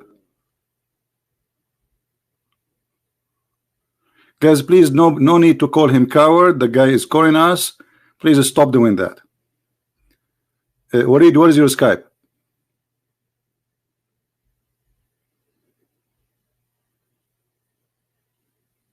I don't see it.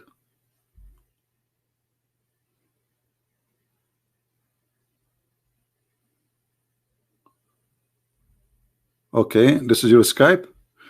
Well, I hope I will find this name, because Skype ID is not a name. It should be like there's numbers, letters. Anyway, let us see if we can find you, my friend.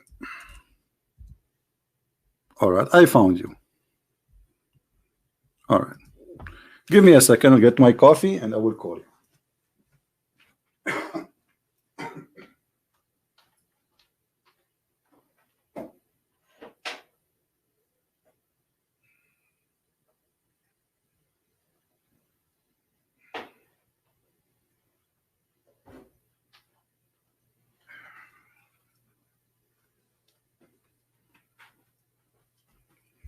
All right, please invite your friends. We are going to call our friend here. His name is Waleed, and supposedly he is speaking to me from Saudi Arabia, as I see in his Skype. That's fantastic.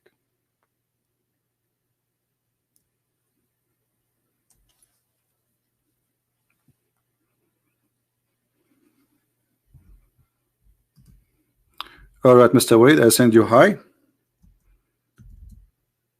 Shalom, my friend, and I will call you.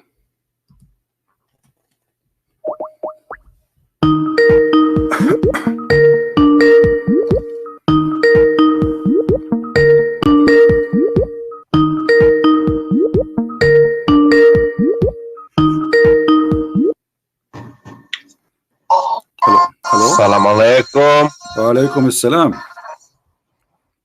How are you, Christian Prince? Yes, I'm fine, my friend. Go ahead. What do you want to say to us?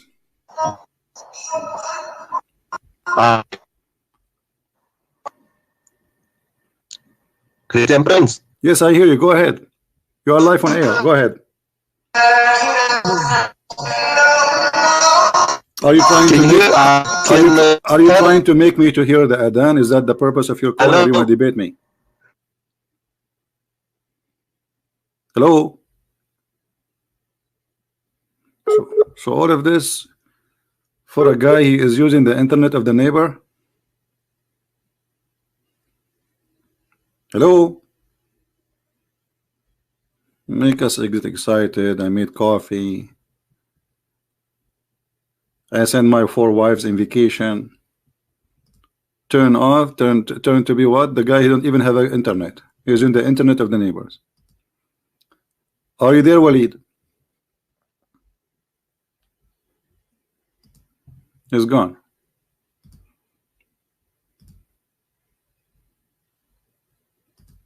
Okay, I will hang up. Call him again.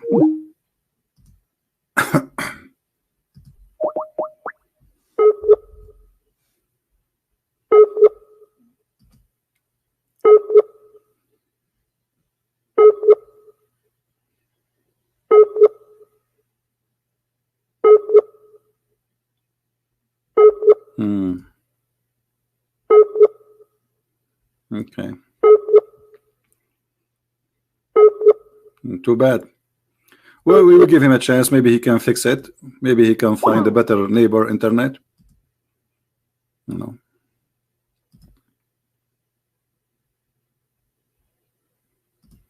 Let us hope so. The internet of the neighbor is very popular in the Middle East because nobody, I mean, they are very decent countries, you know.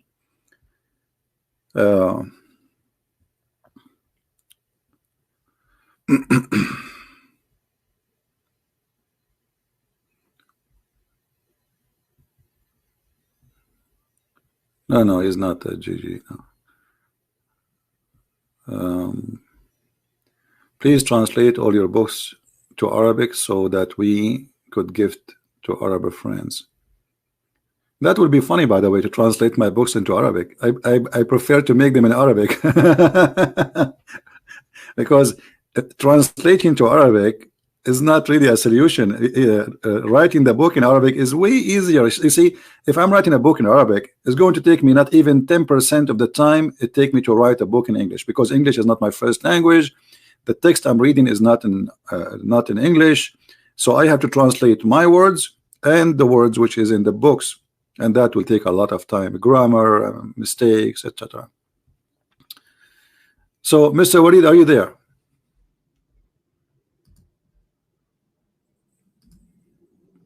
Yeah, Abdul Mu'ti.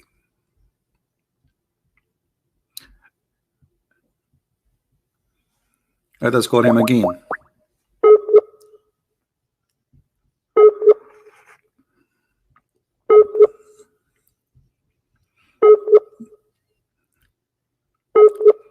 This guy, he think he have knowledge of Islam. You will see. I hope his microphone will work. You will see in 2 minutes that he have no idea what he's talking about.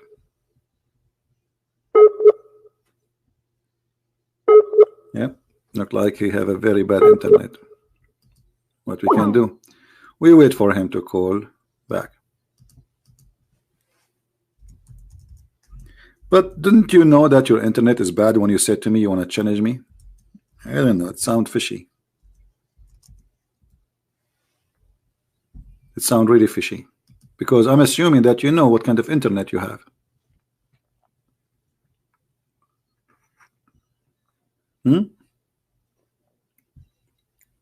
Yeah, you have a da'if internet. Da'if. The internet is da'if. Allah is da'if. The Prophet is da'if. The Hadith is da'if. Everything is da'if in this cult. Even when they go with the war with Israel, they are da'if.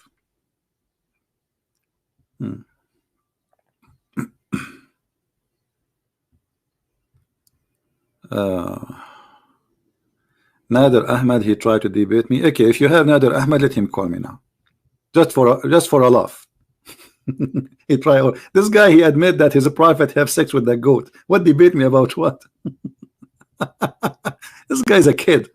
He's a stupid. He's a madman. That's why I don't like to talk to people who they have stupidity.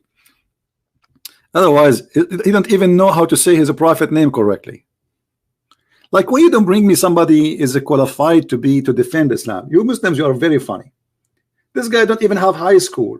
Not only in Islam, and even in a normal high school. So from all the Muslims who have beard and blah blah blah, you get me just a kid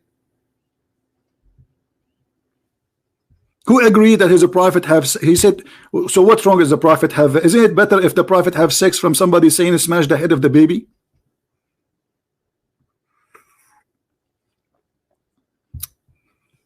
This is the best you have?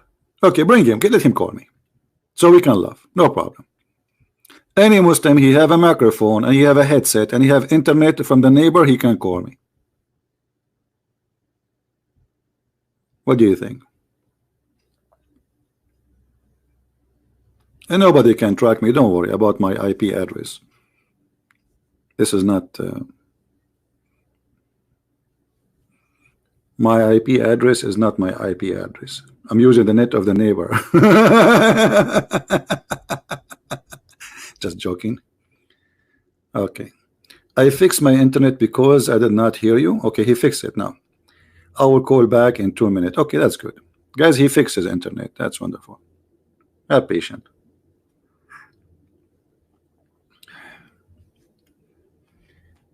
We have the army doing training in our town here. A lot of airplanes coming down, going up, going down. Make me feel excited. Anyone but was in the army before?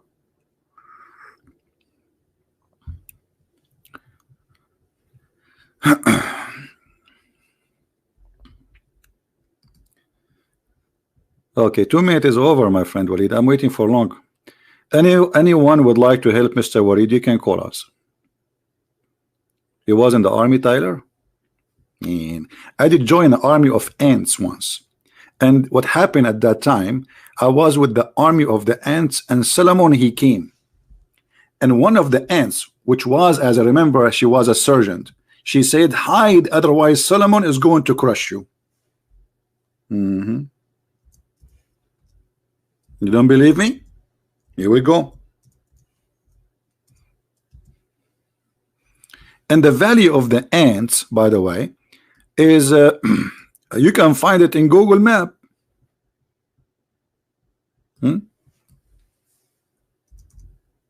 can find it in Google Map. It's very, I mean, there's a, yeah, it's a true story.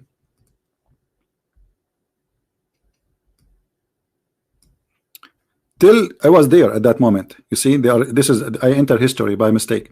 Till when they came to the valley of the ants, one of the ants said, "Oh ants." I like it when ants speaks. So look, they say, "Oh ants." They don't say ants. "Oh ants." You know, do you know the song that says, "Oh mommy, mommy blue"? Okay. "Oh ants, enter your dwelling last, Suleiman or Solomon, and his host will crush you." That's amazing. That's so good. But as I know, ants don't talk, my friend. How she said? What do you mean she said? And Suleiman, he was amused with her speech, which means he heard the speech. But ants are deaf. Truth hurt when I call me. He can call me. Any Muslim would like to call, feel free, my friend. I'm here just to talk to you, no problem. You don't need permission. As long as you are a Muslim, just call me. You do not need permission. Doesn't matter who you are. Let's call Mr. Waleed again, see if it's going to work. Look like it's working.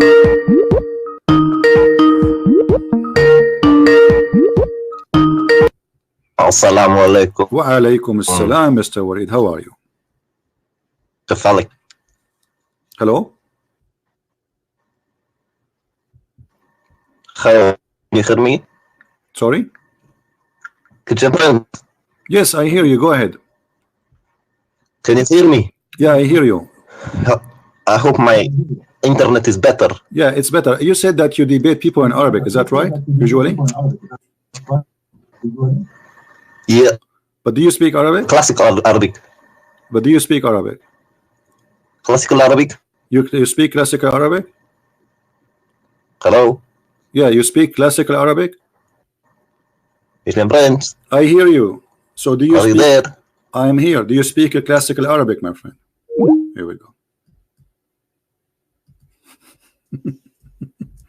Speak classical Arabic. Okay. Look like it's not working.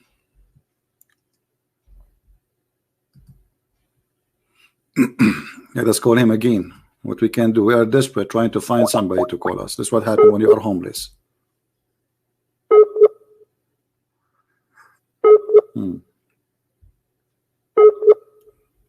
All right. Who is next? Who is a Muslim? He is willing to call us, please.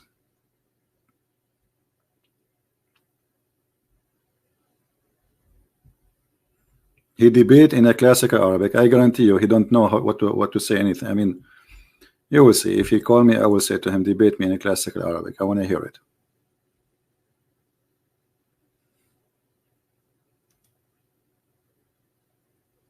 Yeah. My friend, Truth Heart, he wanna call me. Let him call me. What I can do? Okay, Truth Heart, call me, Truth Heart. Go ahead. And what I can do more? You wanna call me? Call me. Are you there, Mr. Truth Heart? Let me invite you like a long invitation. Maybe you like long.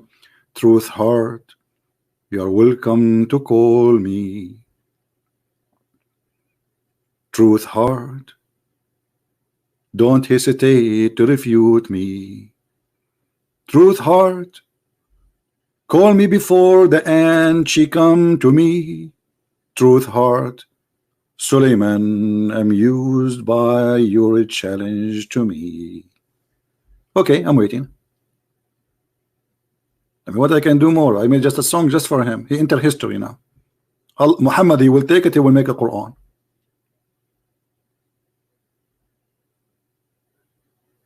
So don't tell me again, truth heart, when I call me. Anyone as a Muslim, call me. Who is a Muslim wanna call me?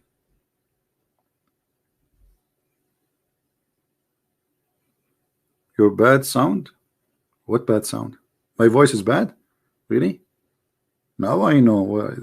I applied to work as a singer. They said to me, no. Throat coat, horrible, many vitamin D3, 500 XD, no caffeine. No.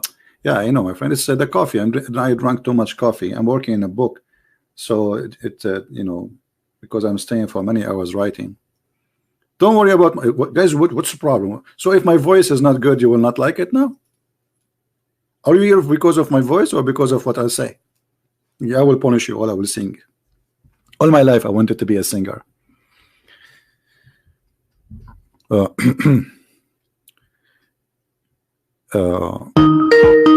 hold on. You see, I'm not lucky. I wanted to sing. Here we go. Hello? Christian Prince. Yes, Mr. Wade. Go ahead, please. Go ahead in the top. كيف حالك؟ My friend, حالتك؟ there is nothing in Arabic. It's called kif khalak. Khalak in Arabic mean your uncle. So when you say kif khalak, you're asking me, how is your uncle? Oh boy, they lost it. Kif khalak. He's asking me kif khalak. Khalak in Arabic mean how is your uncle? He's fine, by the way. Which one? There's like 40 of them.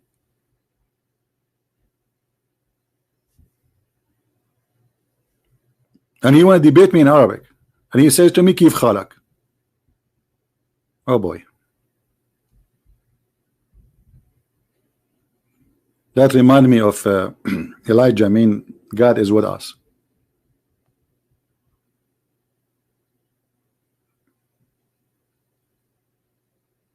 Yeah, 40. Why you are surprised? My grandfather, you know, one in one, but this is a long time ago. We have one lunch. We have 96 male, 96 male, just male, over the age of 18, and they are just from one grandfather. Over the age of 18. We are not counting boys, little children, or girls. No, just male, who they are grandsons of one grandfather. 96. Only.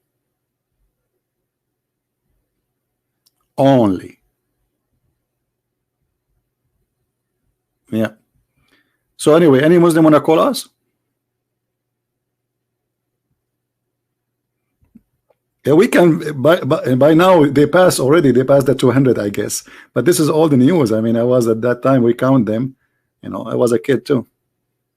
I was like, you know.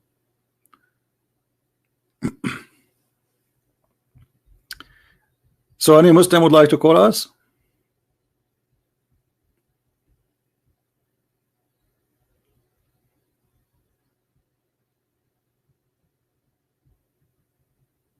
Yeah, this is why when people they invite me to come, I say, can I come with my cousins? They have no idea what they are talking about. So they say, yes, sure. Oh boy.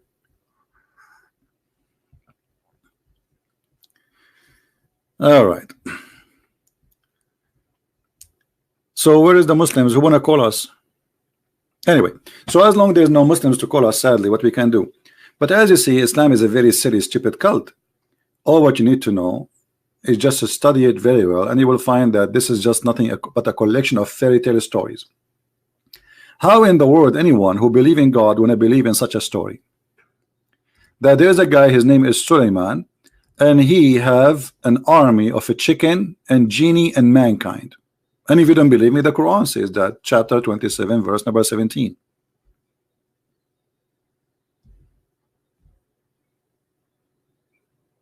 I mean, this is God speaking about his prophet Solomon.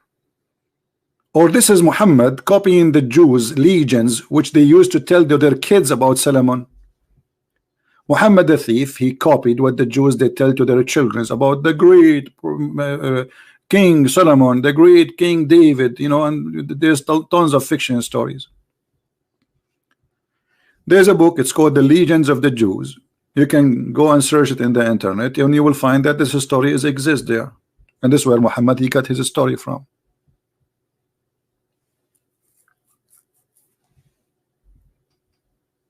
I will give you another example about Muhammad the thief. If you remember Muhammad, he spoke about the punishment of the grave. Look at this, Muhammad saying, and this is Sahih, that the cause of the punishment of the grave is the urine. The urine. What is the urine? Where Muhammad is getting this? He got it from the Jews. The Jews, they are very clean people. And in order to make somebody, especially the kids, to clean themselves, not to, like when they pee, they don't, you know, the pee should not touch their skin. They say to them, you will be punished in the grave if you do that. And the guy, he said, Mom, okay, I will not do that. So Muhammad, he heard the Jews saying that. And Muhammad, he copied it as it is, as usual. And I will show you the proof of that, that Muhammad is nothing but a thief. Let us see. Okay. Where Aisha and the Jewish women, they fight about it. There's a hadith.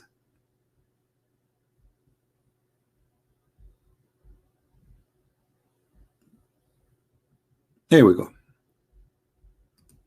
And this is a Sahih hadith too. A Jewish woman entered into me, Aisha's talking, which means to her house, and said, the torment of the grave is because of urine. Because of what? Because of urine. I said, you are lying, Aisha. She is smarter than this, so she don't believe in that. So she said, no, it's true. The Jewish woman, she said, no, it's true. We cut our skin and the clothes because of it. The messenger of Allah went out, which means from his room, and to pray, and he heard our voices become loud. So he said, what is this? What's happening? So I told him that what she had said, that's the punishment of the grave, most of it is from the urine. He said, she spoke the truth. Oops. Muhammad, he took the side of the Jewish woman. She spoke the truth. And look what Aisha, she said, exposing the liar Muhammad. And she said, Aisha, after that day, he never offered any prayer, but he said, following the prayer, Rabba Jibreel wa Mikael wa Israfil,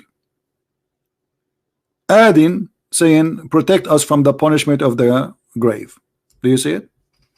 So Muhammad never mentioned the punishment of the grave before.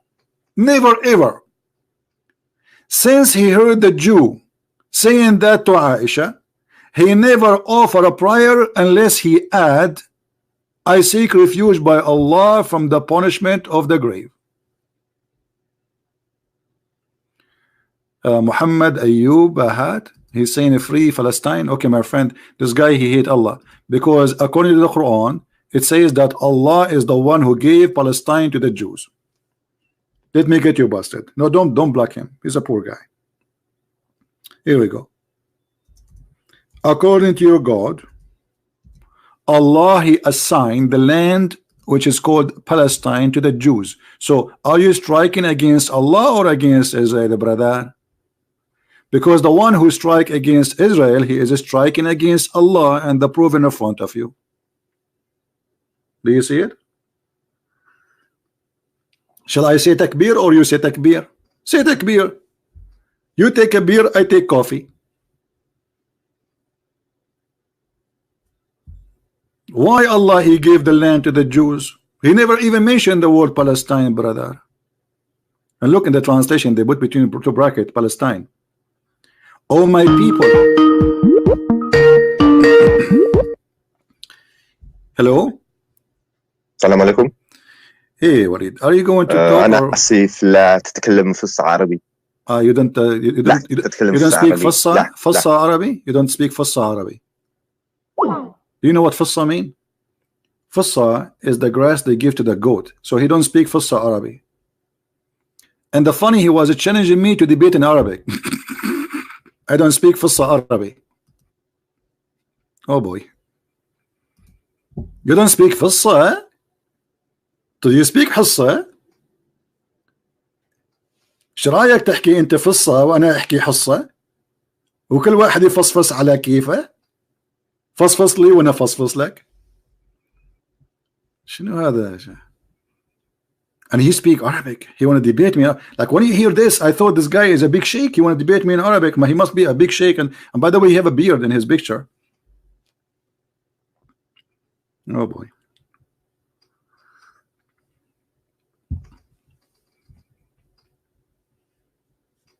ايه التخلف ده؟ انت بتشتم التخلف يلا؟ طب حوريك. لو كان ما فيش تخلف حنعمل ايه؟ حنتفرج على ايه؟ حنضحك على ايه؟ يا راجل يا راجل ارحم. Anyway, any Muslim would like to call us?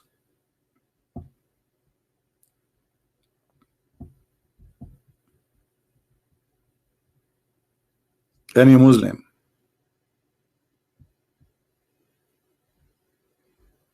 Heavy accent? Heavy accent?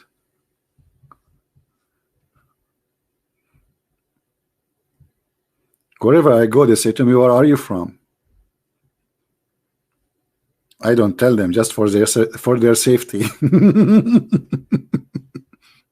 Because the second I say where I'm from, everybody want to leave the chair next to me in the airplane. Nobody want to sit next to me. Actually, it's useful. You will have the seat by yourself.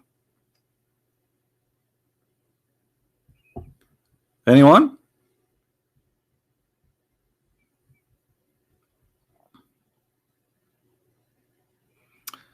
Thank you, Light. I'm just joking with you, my friend.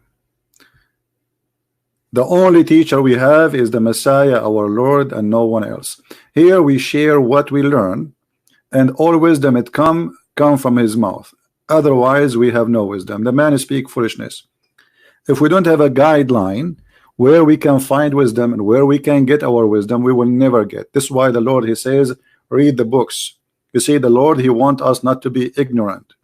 Ignorance is our enemy, is not the Muslims. The enemy of all mankind is ignorance. Muslims, their enemy number one is their ignorance. They think that this is God. They think Allah is God and Muhammad. Read and love. This is God. This is God. God, he believed that there is an army given to Sulaiman and there is a bird, a chicken. Why Sulaiman, he needed an army of birds? Where Muhammad did not have this army? He needed, he's doing jihad. Give him an army of birds.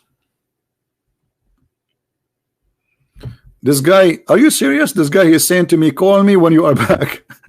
As if I am the one who left. Call me when you are back. What are you talking about? It is you who hang up. Okay. It says missed call. Oh, okay.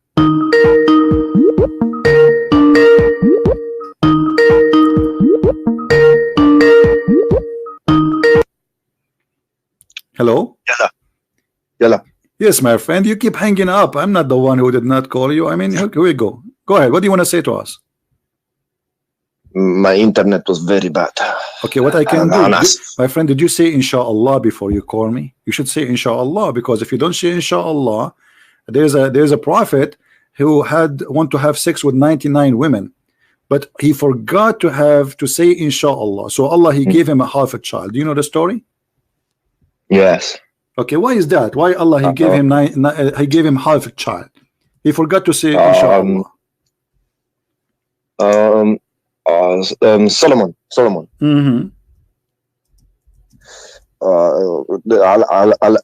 الحديث ضعيف. ضعيف. It's ضعيف, but this is a story in the Quran, my friend. لا. شوف. شو نشوف? Don't you listen? Here we go.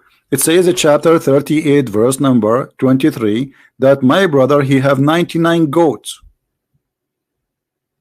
Al-Quran? Yes, in the Quran. Show me. Show you. I'm showing you. Here we go. I just told you. Chapter 38, verse number 23. Okay. Chapter 32. 38, verse number 23. Okay. Opening now. All right, that's wonderful. Internet very bad. Very bad. Very bad. Yeah. Okay. You speak Arabic? No, I speak German. Aufgeschmackt. Oh, you said you are Arab. My friend, answer. I just gave you a question. What does have to do? Yes, I'm an Arab. Yes. So how come you don't speak Arabic? Hey, I was, I was in the plane with the kids, and somebody hit me in my head. Like what happened to your prophet? He lost his 4 teeth in the front. So I lost my front teeth and I lost my memory. Now, what about you? Do you speak Arabic? شوية. So what you say to me, you want to debate me in Arabic if you don't speak Arabic? I speak classical Arabic very good. Okay, now what do you say about what we see in front of us, that this prophet, he's saying he is calling his wives as goats, and he want to have sex with all of them so they will have children and he will do jihad? I'm reading verse 38 to 23. Read verse. Yeah, read verse. Okay.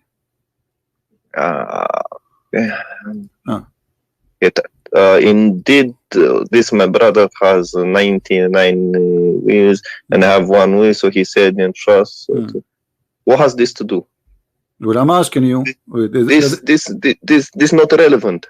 This is not relevant. Why not relevant? You said to me that this hadith is weak, but this is as I know, this is not weak. This is Quran, first of all.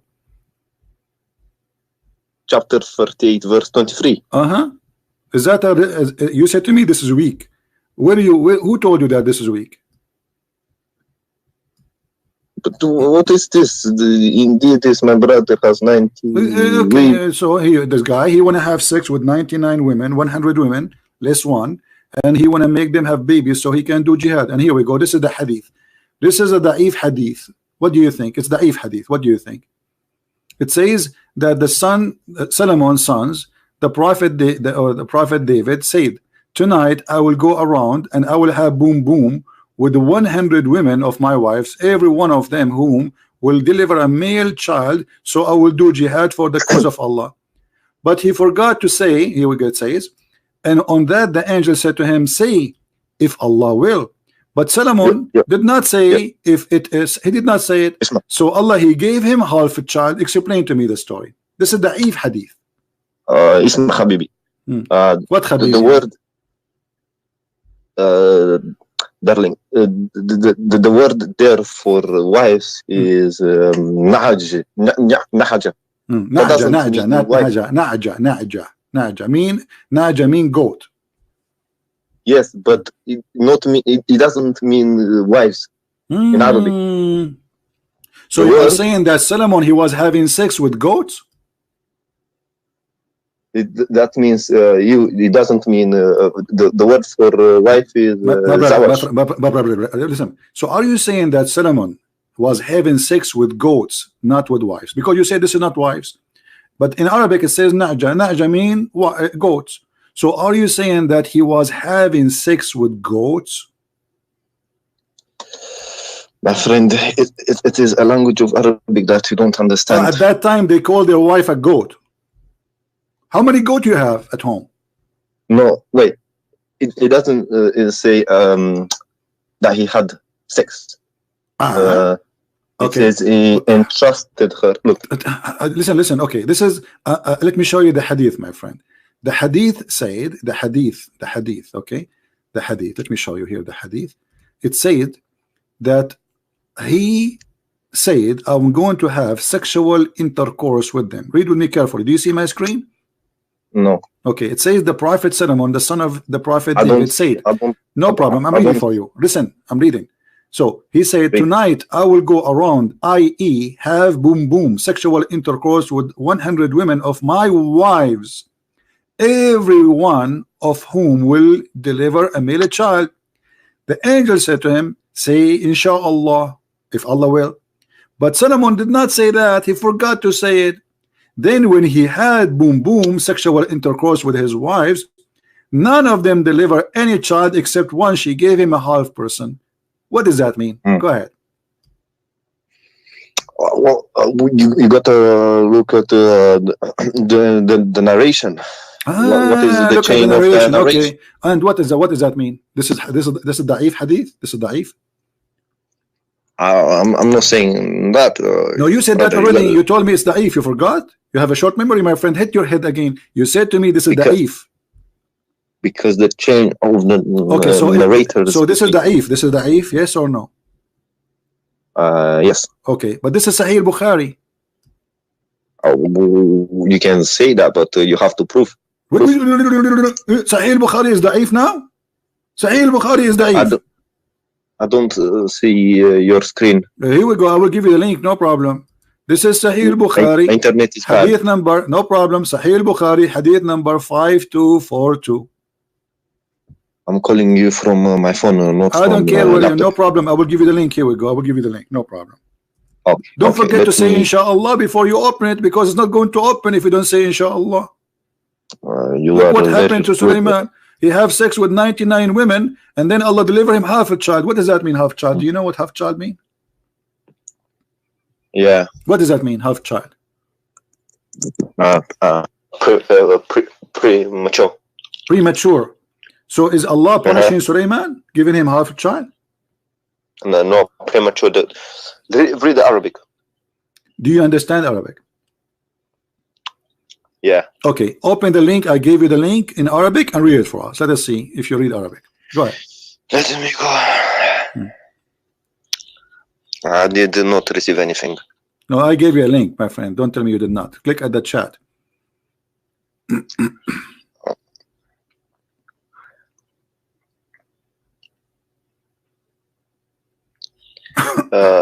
حدثتني What? Say again. What? Say again. What is the first word? حدثني. What is that? Let me read it for you. Okay, I will help you. No problem. You don't know Arabic. Don't lie next time. Say you speak Arabic. حدثنا محمود حدثنا عبد الرزاق أخبرنا معمر عن ابن طاووس. Do you know Ibn Tawus? Tawus, yeah, Tawus, exactly. Oh, you know Tawus. Ibn Tawus is your cousin. What Tawus mean? Tell me. You claim to speak Arabic. Well, Tawus is a bird, have many colors in his wings. Are you serious? I'm very serious. Go to the Arabic dictionary. Here we go. I will just search in Google and you will see that the word Tawus will show you the bird. Here we go. Do you see it? Okay, this is Tawus. Let's open your channel. I don't see it. This is the Tawus. Let me try. Are you Give me 1 serious? second. I'm opening your YouTube channel. Okay. 1 second. Uh-huh. You know, internet here very bad. I understand. The internet is very bad. Islam is da'if, Hadith is da'if, Quran is da'if, internet is da'if. Anything the Muslim touch is da'if. Israel is strong. Okay. Okay, I see. Now I see. I see bird. This is the bird. This is Tawus. You said to me, are you serious? Here you go. My friend, copy the word, put it in dictionary. Let's everybody see what the word means. Okay, here we go. So I will copy the word. I will put it for you in dictionary. All right. In front of my eyes. In front of your eyes, no problem. Here we go. Just wait. Hold on. Let me open the dictionary site. All right. Internet very bad here. The internet is very bad, for sure, very bad. Very hot, you know, outside. Okay, here we go. This is the dictionary, and I will put the word طاووس. It's a name of a bird. Here we go. Do you see it? Yeah. So yeah, what it means?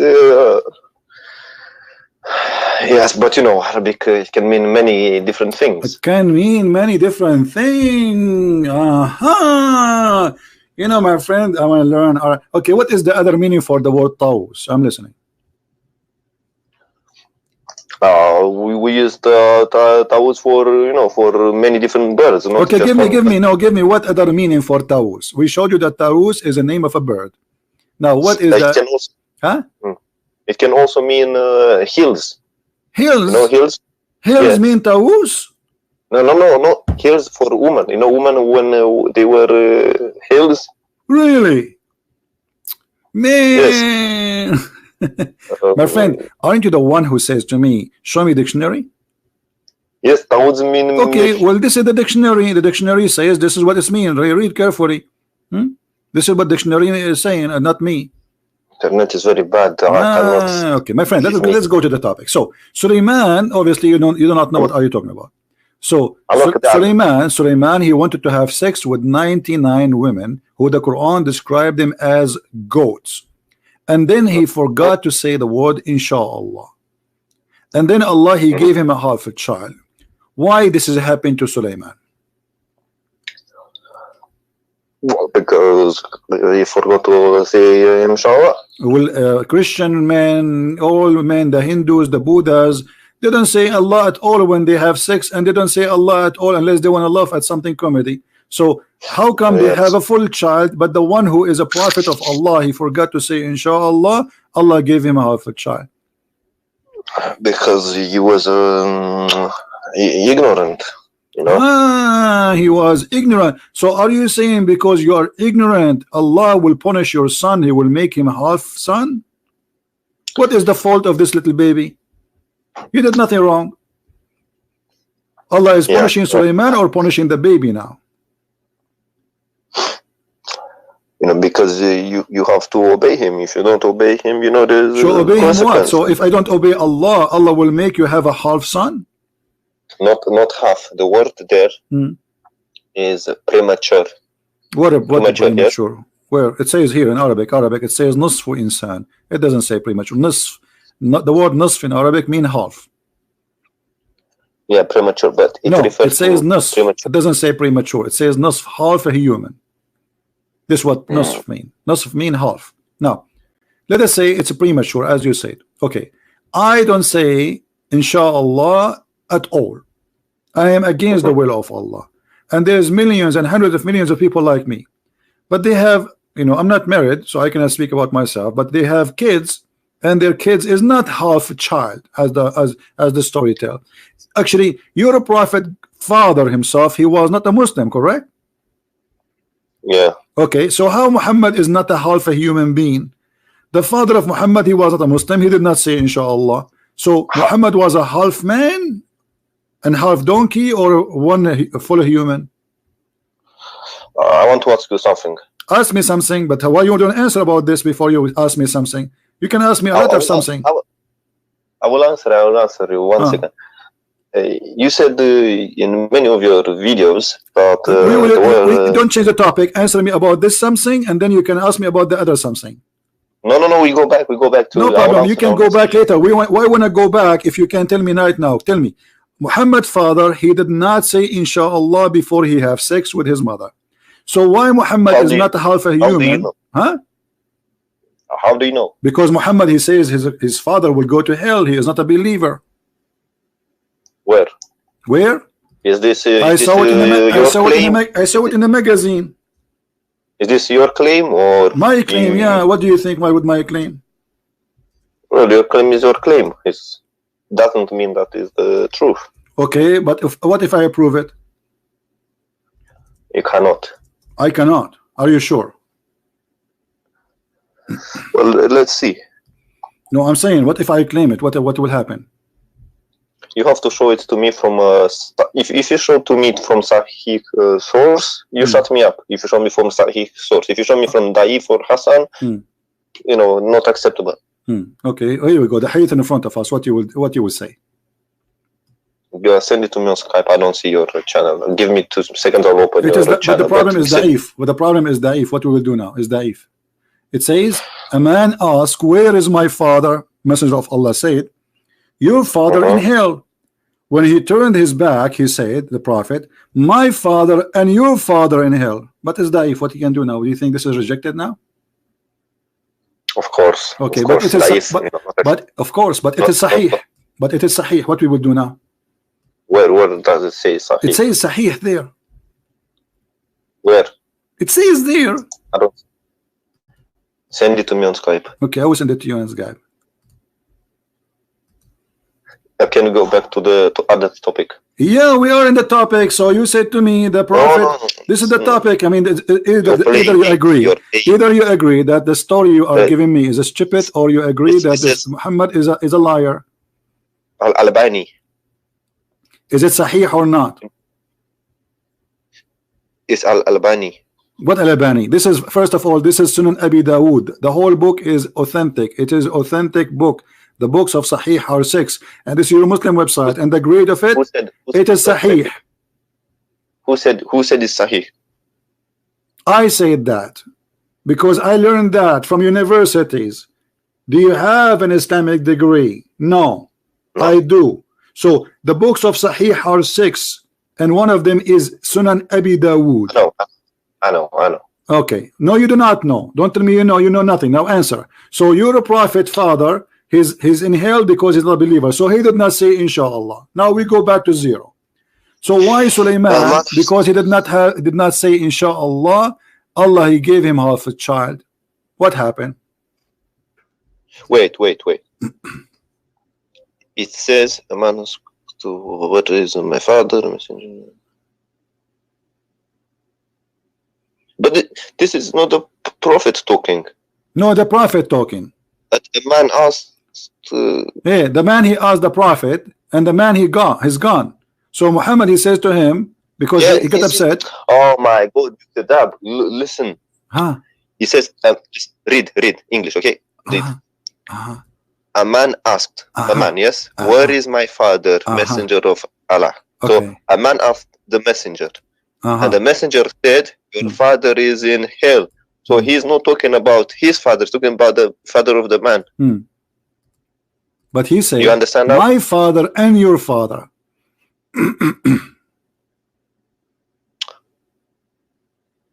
Yeah, but those are the translators putting it there. It's not in the translators. You are playing games. Okay, I'm playing games. Okay, let us see. What about this hadith?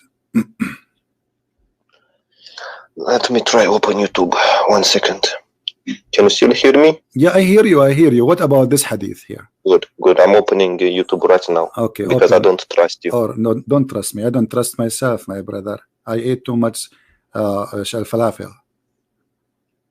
Falafel, yeah. Hummus. Yeah. Now answer. Does it say that your prophet is the one who says, verily my father and your father in hellfire? Yes. Yes. So why you are lying to me? I was wrong, okay? You was wrong. Okay. Okay. All right. Now, so we go back to 0. So you're a prophet, his father did not say inshallah, obviously, before he do boom boom.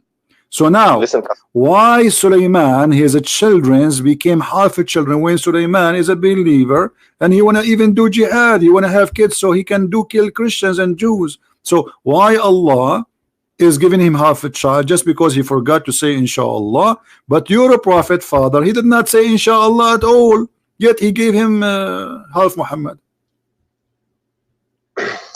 Let me ask you a question, okay? I answered the question. Now you answer me nothing. Until now I'm waiting for the first question. Why? This is the question. Why Allah did that to Sulaiman, did not do that to Muhammad?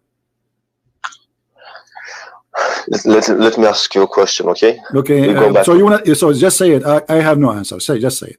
Say it, and I will let you ask me the question. No. I have. Then answer me. Then don't change topic. If you say I don't have an answer, I give up. Okay, no problem. Otherwise, answer and you can ask me the question. I will explain to you. No, answer the question. Don't explain. I don't want explanation. I want an answer. So why this is happening to Sulaiman? He forgot to say inshallah, but there's millions of people don't say inshallah at all, including the father of Muhammad, and nothing happened to them. Go ahead. I don't know. To be honest, I think. Thank you. Finally, he said I don't know. Now hit me with the question you have. So he do not know, guys. The guy who claimed he know nothing. Okay, thank you for being honest at least. So now, what is your question? I said I don't know who put the story there. What do you mean who put the story there? Are you telling me are you going to say to me I wasn't there? Are you saying to me you wasn't there? Well, your prophet is the one who said the story, and this is authentic. The story looks fabricated. But I showed you Quran. Okay, explain to me the Quran. It says, okay, explain to me the Quran, chapter 38, verse number 23. It says that this is my brother. He have 99 goats. Explain to me this verse. Who is the one is talking, and who are the goats? Here we go. This is Quran. Let me ask you something. No, don't ask me for something, because I said to you, in order to ask me something, you have to admit that you are an ignorant. You have no answer. You see, you play the game that the hadith is weak, and it's not. We showed you it is sahih. Now we are showing you Quran. So chapter 38, verse number 23, it says, my brother, he have 99 wives. I explained to you already. They are goats. Huh? I explained already what the word for goat there. Okay, but what this story is about? Who is talking, and what 99? What he's talking about? What is about? Explain to me what is behind the story. I told you the word for wife is in Arabic we say zawaj. It is not there. Do you see the word zawaj there? I don't see the word zawaj. And what is the answer? I'm asking you for the answer now. What is behind this story here? Do you see the word zawaj there? What zawj? No, it's not there. No. So okay. So you tell me. I'm asking you. You don't tell me. So you tell me what is the meaning. Tell me the story. Go ahead.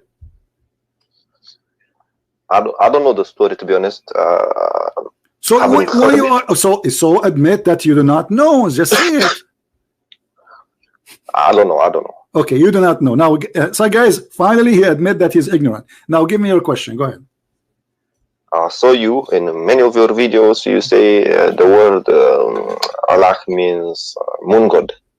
Okay? Yes. Okay. You say the word al means in English the. Correct? In Arabic, not in English. Oh yes, in Arabic. Okay. Yeah. It means the. No. Okay. It have two meaning. No, the word al. It has two meaning, which is. I know. Don't teach me Arabic. I know Arabic better. No, you don't speak Arabic. Okay, speak to me Arabic. Go ahead. You speak classic Arabic. I speak any Arabic you wish in the world. Go ahead. Speak to me in Arabic. You don't speak. Speak to me classical. Speak to me in Arabic. It's just speak to me Arabic. Go ahead. Prove to me your point in Arabic. Go ahead. Go ahead. Okay, you don't know Arabic. Okay, so the word al. No. Speak to me in Arabic. Give me the answer in Arabic. Just to show everybody that you are a liar. You don't speak Arabic. Go ahead. Give me the answer in Arabic first, and then say it in English. Go ahead. Don't embarrass yourself in front of me, okay? Give me the answer in Arabic. Don't embarrass yourself, my friend. Give me the answer in Arabic.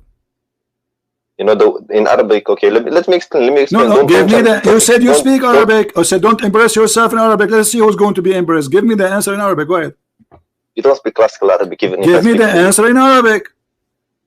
You don't speak classical Arabic. My friend, people will see in a second. Okay, go ahead. Let's see who speak, who don't speak. Go ahead. Speak to me in the classical Arabic. Go ahead. Give me the answer in the classical Arabic.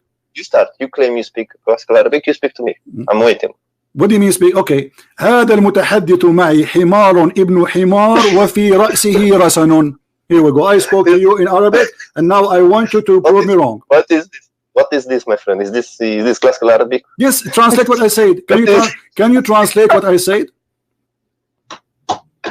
Oh my God. This classical Arabic. Yes, this is okay. I will give you. Okay, hold on, guys. This guy, yes. he don't agree that I said classical Arabic. Okay, I will say to you. Okay, I will say to you. Listen, hold on. والوالدات يرضعن أولادهن حولين كاملين. Is that a classical Arabic or not? that try not to fart. Try not to fart. You said this is fart. This is Quran. You eat it. I was reading Quran for you. This is Quran. Here we go. This is the chapter 2, verse number 233. I was reading Quran for you, and you said try not to fart. Everybody heard you. You're scared. See, you're scared. Everybody heard you. I was reading Quran in the classical Arabic. والوالدات يرضعن أولادهن حولين كاملين, and you said to me don't fart. My friend, you're not Arab. Listen, let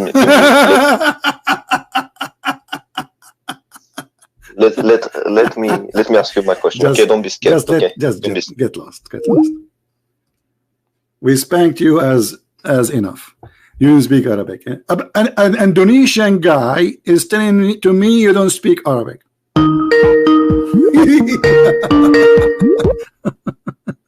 Why you hang up to my face? Because you are stupid. Okay, are you going to speak to me in Arabic or not? I challenge you to speak to me in Arabic. Why you hang up to my face? Speak in Arabic, otherwise don't waste my time. I want to speak to you in Arabic only, classical language. Go ahead. I don't hear you for some reason. Listen. What? Why you hang up? What? Don't go. Don't go. Speak to me. Give me the answer in Arabic, please. Can you stop being scared? Give me the answer in Arabic. You claim that you speak Arabic. You are a liar. You don't speak Arabic, and you accuse me that I am reading Quran and you call it fart. Shame on you. You called the Quran fart. How dare you?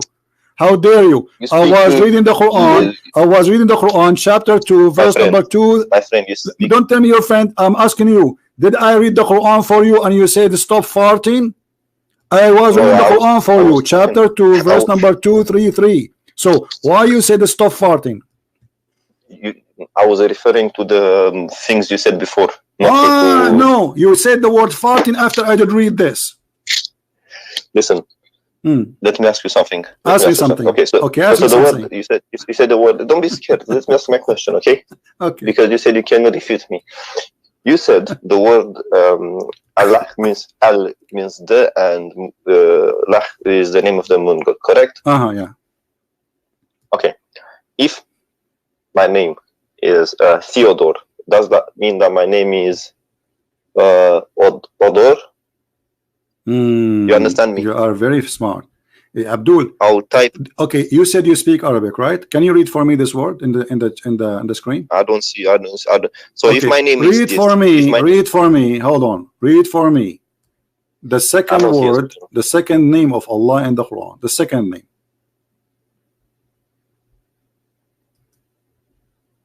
The second time the word Allah mentioned in the Quran. Verse number 2 in chapter number 1. And verse number 1, chapter number 1. What the difference between them? What the difference between them? The alif. Okay, why the alif is missing? Oh my God! You want? Okay, let me teach you Arabic. Okay. Okay, teach me Arabic. In Arabic language for grammar, the word al means the. Okay, it is. Okay. So guys, the word al means that. So thank you very much. So the word that, let us type it there, so you don't change your mind later. So if we say here, the first word Allah, when you say in the name of Allah, you are saying the lah. The lah. Thank you. Listen, look. You just to prove my point. So Allah, your God name is not Allah. Your God name is lah. Yo, see, look in the chat. Look in the chat, everybody. Look. My friend, if my name is I want an answer. No, this is the name of God. What Theodore? What Theodore? Are you stupid or what? This is Arabic. And now I want you to answer. You just admitted that the first two letters in the name of your God. You just admitted. Everybody heard you. That the first two letters in the name of your God, according to you, is the. You said that, not me. The lah. So what's the name of your God? We don't understand. You said that, not me. I'm just going with you. You are the one who said to me, do you know what the first two letters? You said yes, the first is that. This is I said to you, why in the Allah in the second verse disappeared the alif? I said, what the difference between them? You said to me the alif. Okay, I said, so why? You said because the first two letters in the first one is the, equal to the. So the name of your God is lah. And what is lah? We can search right now in Google. We'll find that lah is the moon god. See how stupid you are. See. Well, if I am stupid, teach me. Isn't you who says to me the name of your God is Allah? You're not letting me talk. You're not letting me talk. You're not letting me talk. The second one, okay. In the second one, why the alif disappear? What we have? It says Lillah. Do you agree with that? Alhamdulillah. Do you agree with that? Are you letting me talk? Or I'm asking. Yes, you are talking. I'm asking to you. Number two, Allah. Number two. Does it say Lillah? Lillah. Do you agree with that, or I'm lying? You are putting words. Do you agree? No, you said that. It's recorded. Everybody will laugh at you. It is recorded. You cannot say you did not say that. So when you say Lillah, Lillah, what the word Li mean? What the letter Li mean? Lillah. What Li mean? As long as you claim you speak Arabic. You're not letting me talk. I'm asking you. What's wrong with you? What Li mean? Lillah. Alhamdulillah. Alhamdulillahi Rabbil Alameen. It's okay. So what Li mean? Isma Hamar. Isma Hamar. Listen. He's calling me donkey now. By the way, Abdul, you don't say Hamar. You say Himar. Ya Himar. Don't call me Hamar. Yes, yes. Himar. Yes. Okay. So let me ask you. As long as you are calling me Himar, don't you know that your prophet wife, her father his name is Jahsh? What Jahsh mean? It's mean donkey. So you're a prophet, he married from a woman, her last name is donkey. And not only that, your grandfather, the prophet name is Kilab, which means dogs. So you're a prophet, is a son of dogs and married to the sons of donkeys. So why you are calling me names of animals? Now, answer. Lillah. Who is Li and what is Lah? You speak Lebanese Arabic. You know, that's not Arabic. Answer me. Lillah. Who is Li and who is Lah? What Li mean and what Lah mean? If my name is Theodore, does that mean that my name is Odor? Your name. You're playing games. Your name is the back door. Your name is the back door. Now answer. Don't change the topic. This is the Arabic. This is the name of your God. La. Lillah, what Li mean and who is Lah? Okay, let's go to the Bible. In the first verse of the Genesis, it says, listen, see, you're gonna hang up on me now. You're gonna hang up on me. Yes, now. I will hang up on you because you are a coward. You are running away. I'm asking you why you don't want to answer. You are the one who chose the question. You are the one who chose the topic. You said to me, I want to ask you something. I want to ask you something. I want to ask you something. And finally, I said, okay, ask me something. You said to me, you said that Allah is the moon God. Why you are changing topic now? Isn't it you who chose this topic? Elohim. Tell me what does that mean? No, God's il is mean God. Il. Hold on. Thank you for saying that. Let me ask you. In the Quran, it says that there's an angel. His name is Jibreel. What is the last two letters of Jibreel? Bereshit bara Elohim. I'm asking you, what is the last two letters of Jibreel? Jibreel. Is the word mean God. Your false prophet, he stole the word. You do not know that Jibreel is not a name. It's a sentence. Now, if I ask you what the word Jibreel mean, what you will say? In the Hebrew. I'm asking you what Jibreel mean. Hebrew. My friend, I'm explaining. Let me explain. In the Hebrew Bible, it says Gabriel, not Jibril. No problem. This is in English. Okay, I'm asking you in the Arabic. You in your Quran, what Jibril mean? Jibril, we don't know the name. You know what Jibril what means. Do you know? So are you saying to me, you Muslims, you stole the name from the Jews, but you do not know what this means? It's the Arabic way of the name Gabriel. I'm asking you, so no problem. The Arabic way. So what is the Jibril mean? We don't know. Because you are following an ignorant, stupid prophet. Because how in the world? Okay, what Ishmael mean? Ishmael. The one who struggled with God. Ishmael mean the one who struggled with God. Okay, wait, who taught you that? That's what I've read. I'm asking you who taught you that. Where you read that? Where? Wait. You talking about Ishmael or Ishmael? Yes, Ishmael. What Ishmael mean? God will hear. Okay. So where is the word God in the word Ishmael? That's the transliteration in Hebrew. Abdul, where is the word God in the word Ishmael? Where is the word God in the word Ishmael? In Arabic. I am asking you in Arabic, I don't care. Where is the word God? Where is the word God in Arabic in the word Jibril? No problem. Jibril in Arabic. Here we go. Okay, where is the word God? Where we can find the word God? I'll answer. Can I answer? Yes, sure. Okay, you are trying to mix Hebrew with Arabic. I am not. You said to me Jibril is an Arabic word, so I'm asking you, Abdul, stop being a kid. I want you to be a man for one time in your life. You said Jibril in Arabic, so I'm saying to you, Jibril in Arabic, where is the word God? You are the one who says that there is the word God there. Which part of the word Jibril or Ishmael is the word God? Are you finished? Waiting for the answer. It's okay in Hebrew. Don't tell me in Hebrew. I'm asking you, where is the word God in the Arabic Jibril? What is the word God in the you said to me Jibril name include the word God. I didn't say Jibril, I said Gabriel, not Jibril. Gabriel. Okay, in Arabic Jibril. When we say Jibril in Arabic, the Quran, when we say the word Jibril, where is the word God? What the word Jibril mean? If you're not letting me talk, I cannot talk. Listen, in Hebrew, okay, it means I don't want in Hebrew. Stop playing a game. You are dumb like your prophet. I'm asking you, what is the name Jibril mean in Arabic? You do not know. Okay, relax. You told me about Ishmael. Okay, hold on. Ishmael, forget about Jibril. Relax. No. I'm laughing. We are laughing at the stupidity. You're gonna have heart attack. No, the one who have heart attack is your prophet, and he died from poison. He's already dead. I'm alive. And here we go. You cannot answer me. All of you, 1.4 billion Muslims, none of you knows what Jibril mean. This is because your prophet is a thief. It means God will hear. It mean what? God will hear. God will hear. Guys, God will hear. Jibril. This is the meaning of Jibril. This is the meaning of Jibril.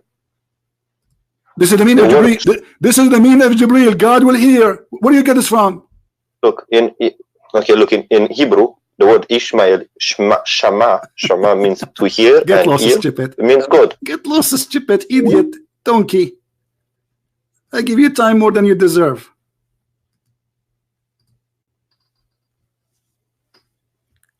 You just proved to us that your God Allah is the moon God. That's your word, not my words. However, the al, it means the in Arabic, yes. But in the ancient Aramaic, al is equal to the word God.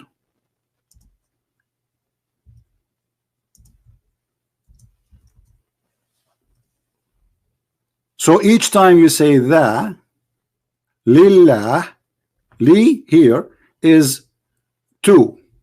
This li here is equal to 2, the letter 2. So we type here the word 2. This is what the word mean. L is equal to 2. 2 lah. Let us make it in different colors so people can recognize better. So this letter la, sorry, L is equal to, what is the name after that? It is lah. That is the name of your God. Lah. In here, the is equal to al, which is the word God. And this is in the ancient Hebrew and the ancient Aramaic. So even in Hebrew, the word al was God, and then it became el. So Israel, it was Israel. Ishmael, it was Ishmael. Gabriel was Gabriel. In the New Hebrew, the letter al, which is equal to God, it's not a name, it's just a word meaning God, is transformed into El. So we say Jesus is Emmanuel. He is God with us. And this is what happened when you have a thief who copy names, but he do not know what those names mean. The same we find with the fool Muhammad. If we go to chapter 36 in the Quran, we find that Muhammad is quoting his God as seen. Yasin. What Yasin? Who is Yasin? Look at the name of the verse. You can change to any translation. You will find that the Muslims, they have no idea what this is mean. What Yasin? Yasin. Ya is a word equal to God. It's not a name of God. It's a word equal to God. Generic word for God. But this is in the Aramaic language. Sin is the moon god. And this is why the Muslim, they could not translate it, because nobody knows what is that. You go to the interpretation, everyone he is guessing. Some they say this is Aramaic and we do not know what Allah mean by that. But Yasin or Yasin is a word mean God, seen, God, which is the God of the moon. And those who they are Christians who used to worship sin when they were pagan, they use the word sin today when they translate something as equal to sin. So they say this is sin, this is pagan, this is sin, this is sin. So your God, one of his name is sin. Do you see it?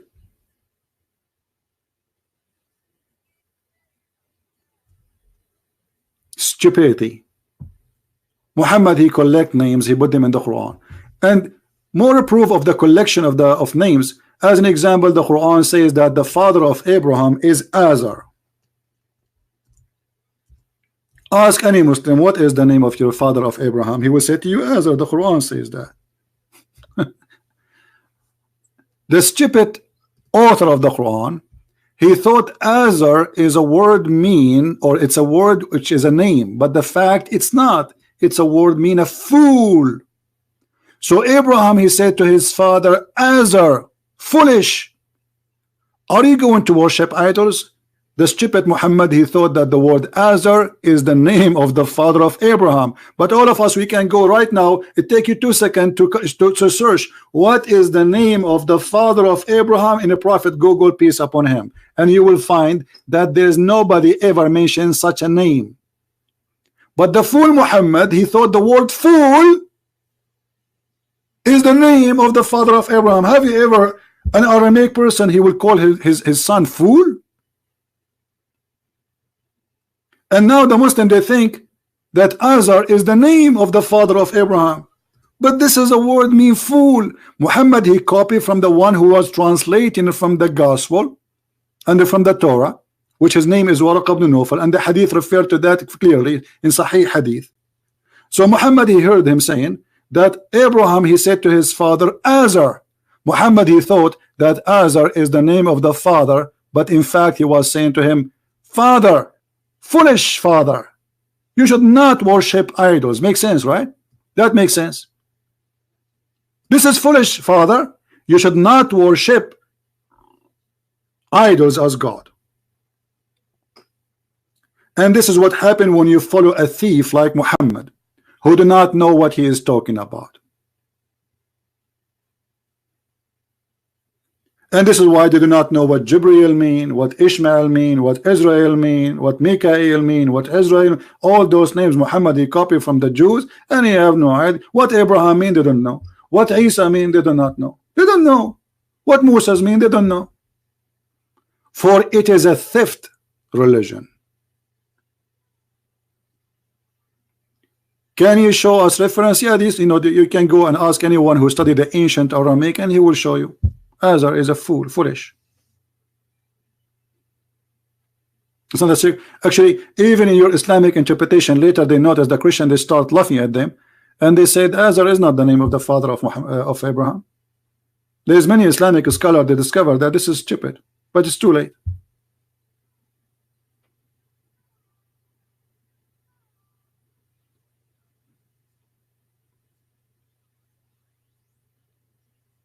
Any Muslim?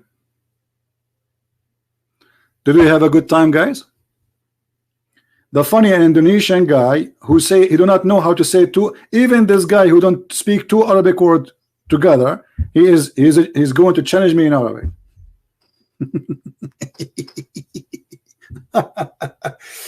By the way, I want to tell you something. I just ordered a lot of glue from Amazon.com. Because each time Muslims, each time I go online, the Muslim, they destroy me. and I spent the day after that trying to glue myself together. So don't forget, thank you for your donation, because we are using it for a glue. If you wonder where the donation is going, it's for a glue, brother. Do you see what happened? I wish I can show you my face now. I have a lot of dark spots in my face right now from the beating of this guy. This guy was beating me all over.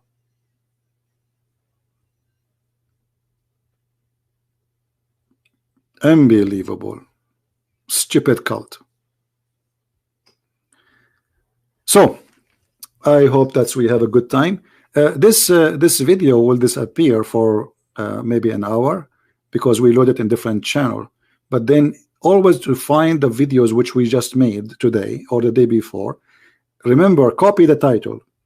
After 2 hours from now, or 3 hours maximum, search for that same title and filter to search for the last 24 hours, and you will find the video. All right, very easy. شنو عسل النحل جاك النحل يا تارك الصلاة. شنو عسل? The brother, he's saying to me asal, which means like this is an Egyptian style. They say like when somebody is doing great, they say honey, you know. So I'm saying to him, don't say honey, there's a lot of bees around. If I show you from my windows what I have, you will be scared. Even though it's very cold, I don't know how the bees can live until now. It's a freezing outside. Unbelievable. All right. No, we are going to use the quality of life. You know, I will make a video there soon, but you have to give me an idea, topic to talk about it. All right. And we are posting here videos have nothing to do with Islam too, because we don't want to keep our channel empty, you know, because we don't keep here anything. As you know, YouTube, they target us. What we can do. All right, my friend, remember carefully. We are, you see, the reason we are sure of victory, not because you have a Christian prince. Christian prince is no one. Victory always comes from the Lord. The one who stands with the truth, he will never be defeated. The Lord, he said, they can kill your body. What is the benefit of a man? He can win the whole world, but he lost his soul. So the winning we do, we win souls. It's not about the body. It's not about the land. It's not about money. It's not about government. We don't care for those things, because everything will be demolished and everything will go. The Lord, he says, everything will perish except my words will not. So the word of the Lord is going to defeat every cult exists in this earth, not only the cult of Muhammad the thief. And a Christian prince is nothing but just a person transferring knowledge which you don't have, because let us say God, he helped me to speak Arabic. God, he gave me the gift to know, to recognize, to be able to connect the dots together. And God, he gave me a gift which is called the brain. Thank you, Lord, for what I have. So everything I have is a gift from my Lord, nothing of my own. And by him we are victorious. And this is why when we go live on air, we say we challenge anyone to call us. We don't know who's going to call, and we don't care who will call, because it doesn't matter who call. He is going to be in trouble, and he will face an extreme humiliation of ignorance and stupidity. Not only because he is a fool, but because he is following a fool. And this is what happened to you when you are a fool following a fool. If the best example of you is a fool, so what you expect from those who follow a fool? When the Quran says the sun set in the murky water, and then we show them Muhammad saying that, explaining that, not only the Quran saying that, how you follow a fool? How you can do so? It is stupid. This is logic. We talk about Allah, he's talking about Theodore. What Theodore have to do with my we are talking about ancient language. What Theodore have to do with our topic? This is stupid. So we are showing what those letters who they are in the beginning, they are not part of the name. This is why in the first verses in the Quran, one it says Allah, the second verse says Lillah, because simply it's not a name. The first two letters is not part of the name. That's why you can take them off. When I say the Christ, that is not part of the name, but I cannot take any letters out of the Christ as a Christ. But that I can say Christ said to me, but I can say the Christ. But Christ do not need that because he is the only one. There's no other Christ. And this is why even in Arabic it says Al-Masih. Al-Masih. Al is added before names which is not to be in competition with any. وَقَوْلَهُمْ إِنَّا قَتَلْنَا الْمَسِيحِ. Why he is Al-Masih? Because there's only one Messiah and divine to be the only one. There's many Muhammad, there's many Isa, but there's only one Christ. And this is why Muslims are not allowed to give a name to any child of their own as Al-Masih. If somebody claim to be or call himself Al-Masih, the Muslims will kill him immediately. But you can call yourself Muhammad, because the Messiah is the Lord and nobody earned his name. Even in your stupid cult. The name of the Messiah, my friend, in Arabic, in English, in Hebrew, it doesn't matter. The second you say it, a human being, his body is in tremble. He is like an electric shot. And this is how the Muslims even feel when they say the word Al-Masih. It's a very powerful name.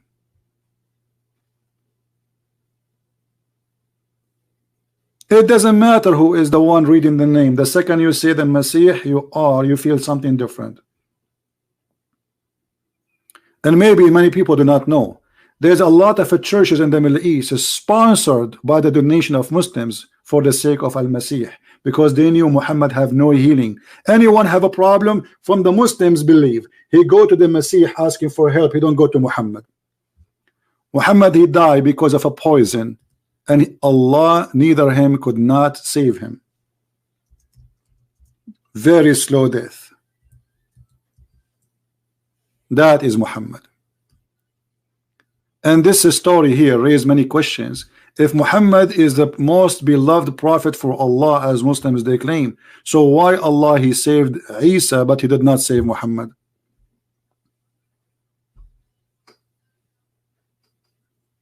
The truth is ugly, my friend, and the Muslims cannot handle the truth, right? That is the truth.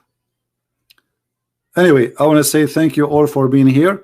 Remember, this video will disappear from my channel for 2-3 hours.